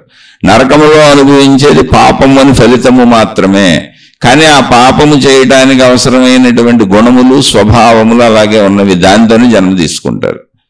తీసుకున్న తర్వాత ఆ పాప పుణ్య గుణములు ఆచరించడానికి అనువైన యోగ్యముగా శరీరము తయారైనాక అది ఇంట్లోనే మొదలు పెడతారు ముందు. అక్కడి నుంచి ఇంకా వాటిని వ్యక్తపరుచుకుంటూ మనిషి జీవిస్తాడు. జీవించినప్పుడు ఆ చేసిన కర్మల ఫలములు మళ్ళీ వస్తే అనుభవిస్తాడుగా, మంచి చెడు కర్మ ఫలితములు. కనుక వెనకటి జన్మ వాసనలే ఇప్పుడు ఈ జన్మలో కర్మ ఫలితములకు ఆధారమై ఉన్నవి. అందుకని మహాత్ములు అలా చెప్పుంటారు. ఎలా చెప్పినా ఇక్కడ నువ్వు మంచిగా ఉండనే తప్ప అసలు వెనక జన్మ నిరూపణ లేదు, ముందు జన్మ నిరూపణ లేదు, అసలు నువ్వు చచ్చిపోయినాక నిరూపణ లేదు, అసలు చచ్చిపోయినాక నువ్వు ఉంటావో ఉండవో కూడా నిరూపణ లేదు. అయితే చెప్పబడిన విషయాలను చెప్పుకున్నాం. మహాత్ములు చెప్పారు, ఉంటావు, మనసు ఉంటుంది, శరీరమే చచ్చిపోద్ది అని. అసలు ఆత్మజ్ఞానము, ఆధ్యాత్మిక చదువు అయితే అసలు చావు అనేది శక్తికి లేదు. శరీరాలు మారుతూ ఉంటాయి, శరీరం కూడా చనిపోవడం కాదు. అనంత ఆత్మశక్తి తనలో తాను సృష్టిగా వ్యక్తీకరించుకున్నది. అలాగే సృష్టి మళ్ళీ వ్యక్తీకరించుకున్నది అంటే ఏంటి, ఒక రూపం ధరించింది, మళ్ళీ కొంతకాలానికి ఆ రూపం కోల్పోయి శక్తిగా మారిపోతున్నది. కాబట్టి శక్తి సృష్టి వేరు వేరు కాదు. కాబట్టి ఇక్కడ జనన మరణములు లేవు. ఇవి తెలియాలంటే శక్తి భావనలోకి రా, నీలోనే ఉన్న నీ ప్రాణశక్తిని తెలుసుకో అని చెప్పారు. అంతే. ఇది ఇంకా మీరు ఏమైనా సందేహం ఉండి అడిగితే మళ్ళీ తప్పకుండా చెబుతాను. అంటే చెప్తానంటే నాకు తెలిస్తే విశ్లేషించుకునే ప్రయత్నం చేద్దాం. ఈ సోదరుడు అడిగిన ప్రశ్న వరకు ఈ సమాధానం నాకు అర్థమైనంత చెప్పాను. మీకు అర్థమైతే తీసుకొని స్వీకరించండి. ఒకవేళ ఇంకా అర్థం కాకపోతే ఇందులోనే మళ్ళీ తప్పకుండా అడగండి. ఒకవేళ తెలిస్తే మళ్ళీ విశ్లేషించుకుందాం. అయితే ఇవన్నీ చెప్పుకోవాలా అవసరమా అంటే ఇవన్నీ ఆధ్యాత్మిక చదువుకు అవసరం. ఎందుకంటే మనిషికి సంబంధించింది ఏదైనా అవసరమేనండి. అది భౌతికమా, ఆధ్యాత్మికమా, ఊహ, స్వర్గమా, నరకమా, మతమా, మార్గమా, ఏదైనా అవసరం. ఎందుకనంటే అది ఎందులోకి వెళ్ళినా, అంటే స్వర్గంలో, నరకంలో, లేదా కల్పనల్లో, ఊహల్లో, చెడులో, మంచిలో ఏది మాట్లాడుకుంటున్నా మనకు అర్థమయ్యేది ఒకటే, మంచి చెడు. ఇది చెయ్యొచ్చు, ఇది చేయకూడదు, ఇది మూఢత్వం, ఇది జ్ఞానం. ఇలా తెలియటం వలన జ్ఞానంలో ఉండటం ఎలాగో మనకు తెలుస్తుంది. అంతే. అప్పుడు మూఢత్వం కూడా తెలియాలిగా, మంచిగా ఉండాలంటే చెడు కూడా తెలియాలిగా. కాబట్టి చెప్పబడిన అన్ని విషయాలు తెలుసుకోవచ్చు మనుషులు. చెడు చేయకుండా ఉండడానికి తెలుసుకోవాలి, మంచి చేయడానికి తెలుసుకోవాలి. శరీరంతో ఉన్నంతకాలం ఇలాగే జీవించాలి. ఇక శరీరపరంగా ఇందులో మార్పు ఏం లేదు. ఆత్మజ్ఞానానికి వచ్చేటప్పటికి మూఢత్వాన్ని వదిలేయాలి. నాలో ఉన్న జ్ఞానంతో నన్ను నేనే గమనించుకుంటూ, తర్కించుకుంటూ, బయట నుంచి ఒకవేళ విషయాలను గ్రహించిన జ్ఞానపరంగా వాటిని తర్కించి తీసుకోవాలి. అక్కడ నమ్మకము అనేది పనిచేయదు. నమ్మకం అంటేనే మూఢత్వం, మూర్ఖత్వం. నాకు తెలియదు, నేను నమ్ముతున్నానంటాడు. అసలు అర్థం ఉంది, అది మీనింగ్లెస్ కదా అంటున్నా. నీకు తెలియని దాన్ని నమ్మటం అనే దాంట్లో అర్థం ఉందా? ఆయన చెప్పాడండి అక్కడ పెన్ను ఉందని నేను నమ్ముతున్నాను, ఆ పెన్ను తీసుకురాసుకోమన్నాడు, నేను నమ్మాను. ఎల్లో పెన్ను ఉందా అక్కడ? లేదు. మరి ఆయన చెప్పాడు ఉండమని ఇప్పుడు ఆ పెన్ను ఎట్లా రాసుకుంటావు నువ్వు? అదే అర్థం కావట్లేదండి, నాకు పెన్ను ఉందన్నాడు, రాసుకోమన్నాడు, కానీ పెన్ను కనబడతలేదు. మళ్ళీ ఆయన వస్తాడు, పెన్ను ఉందని, నాకు కనబడుతుంది పెన్ను, నీకు కనబడతలేదు అంటాడు. నాకు అది కనబడతలేదు. లేదు, నేను ఆ పెన్నుతోనే రాశాను, ఇదిగో నాకు ఆ పెన్ను కనబడుతుంది, నేను రాశాను, ఇదిగో గ్రంథం అని పుస్తకం కూడా చూపిస్తున్నాడు ఆయన రాసింది, నాకు ఆ పెన్ను కనబడతలేదు. పోనీ నేను నా ముందు రాయండి అని అడిగాను. ఏమంటే ఆ పెన్ను తీసుకొని నా ముందు మీరు పుస్తకం మీద రాయండి అని ఆయన్ని అడిగాను. అంటే నువ్వు నన్ను శంకిస్తున్నావా, నన్ను సంశయిస్తున్నావా, అప్రాచ్యుడా, దుర్మార్గుడా, ధూర్తుడా, నాశనం అయిపోతావని శాపం పెట్టాడు. నువ్వు నన్ను శంకిస్తున్నావు, పెన్ను లేదని అక్కడ నమ్మట్లేదు, నువ్వు నాకే పరీక్షలు పెడతావా, అంతటోడు అయిపోయావా, నువ్వు అంతటి దాని అయిపోయావని చెప్పిస్తున్నారు. పవిత్రులకు మాత్రమే ఆ పెన్ను కనపడుతుంది. నేను కూడా నువ్వు పవిత్రుడివి, నన్ను అనుసరిస్తున్నావు కదా, గురువుని అన్నావు, మాతాజీని అన్నావు, శిష్యుడు అన్నావు, భక్తుడిని అన్నావు కదా అని నిన్ను చేరనిచ్చాను. అందుకని పెన్ను వివరాలు చెప్పాను నీకు. దుర్మార్గుడు, ఆ పెన్ను కనపడలేదంటేనే అసలు నువ్వు దుష్టుడివి, నువ్వు పవిత్రుడివి కాదు, అపవిత్రుడివి. పైగా నాకు పరీక్షలు కూడా పెడుతున్నావు. ఇప్పుడు పో అవతలకి, నా దగ్గర ఉండబాకు, నువ్వు నన్ను నమ్మేవాళ్ళు నా దగ్గర ఉండండి అంటాడు. ఒరే, నమ్మేవాళ్ళు ఎంతమంది ఉన్నా పెన్ను లేదుగా, పోనీ ఆ పెన్నుతో వాళ్ళ ముందు రాయొచ్చుగా. అలాగే వాళ్ళ ముందు మాట్లాడు ఆ దేవుడితో, ఆ దేవతతో. ఇక్కడ పెన్ను ఉదాహరణ చెప్పాను అంతే. అంటే లేదు, వాళ్ళ ముందు మాట్లాడు. ఆ దేవతను కూడా రమ్మని కుర్చేసి కూర్చోబెట్టు, ఆ దేవుని కూడా రమ్మని కుర్చేసి కూర్చోబెట్టు. మీ ఇద్దరు మాట్లాడుకుంటూ ఉండండి. ఎందుకు నమ్మం మేము? ఇద్దరికి దాసోహం అయిపోతాం. నీకు దాసోహం అయిపోతాం, ఆ దేవుడు దేవతకి దాసోహం అయిపోతాం, నువ్వు పెట్టే మతానికి, నువ్వు చెప్పే సాధనలకు అన్నిటికీ దాసోహం. మా జీవితం నీకు అంకితం చేసేస్తాం, నువ్వేం చెబితే అది చేసేస్తాం. కానీ కొంచెం ఆ దేవుడిలో దేవతను రమ్మను, కనపడమని, నీతో పాటు కూర్చోమని, మీ ఇద్దరు కాన్వర్సేషన్ చేసుకోండి. అదే మీకు ఎవరో కనపడరు, మాకు చెబుతూ ఉంటారు, గుసగుసలాడుతూ ఉంటారు, మేము గ్రంథాలు రాస్తూ ఉంటాం, మీకు ఎవరికి కనపడరు, మీరు నమ్మండి అంటే లేని పెన్నుతో రాసినట్టే ఉంటుంది. పోనీ మా ముందు రాయంటే రాయుడు. పొన్ని నీకు కనపడుతుంది కదా, ఇదిగో పేపరు, ఇదిగో పుస్తకం, నువ్వు ఆ పెన్ను తీసుకొని ఇప్పుడు నా ముందురే, నువ్వు పెన్ను పుచ్చుకో, నాకు కనపడదు, నీకు కనపడుతుందిగా పుచ్చుకో, నా ముందురే. పోయిన అక్షరాలు కనపడితే నమ్ముతాను నేను. లేదు, దుర్మార్గుడా, ధూర్తుడా, శంకించుచున్నావా అని శాపనార్థాలు. ఏ మహిమలు, మాయలు, అద్భుతాలు.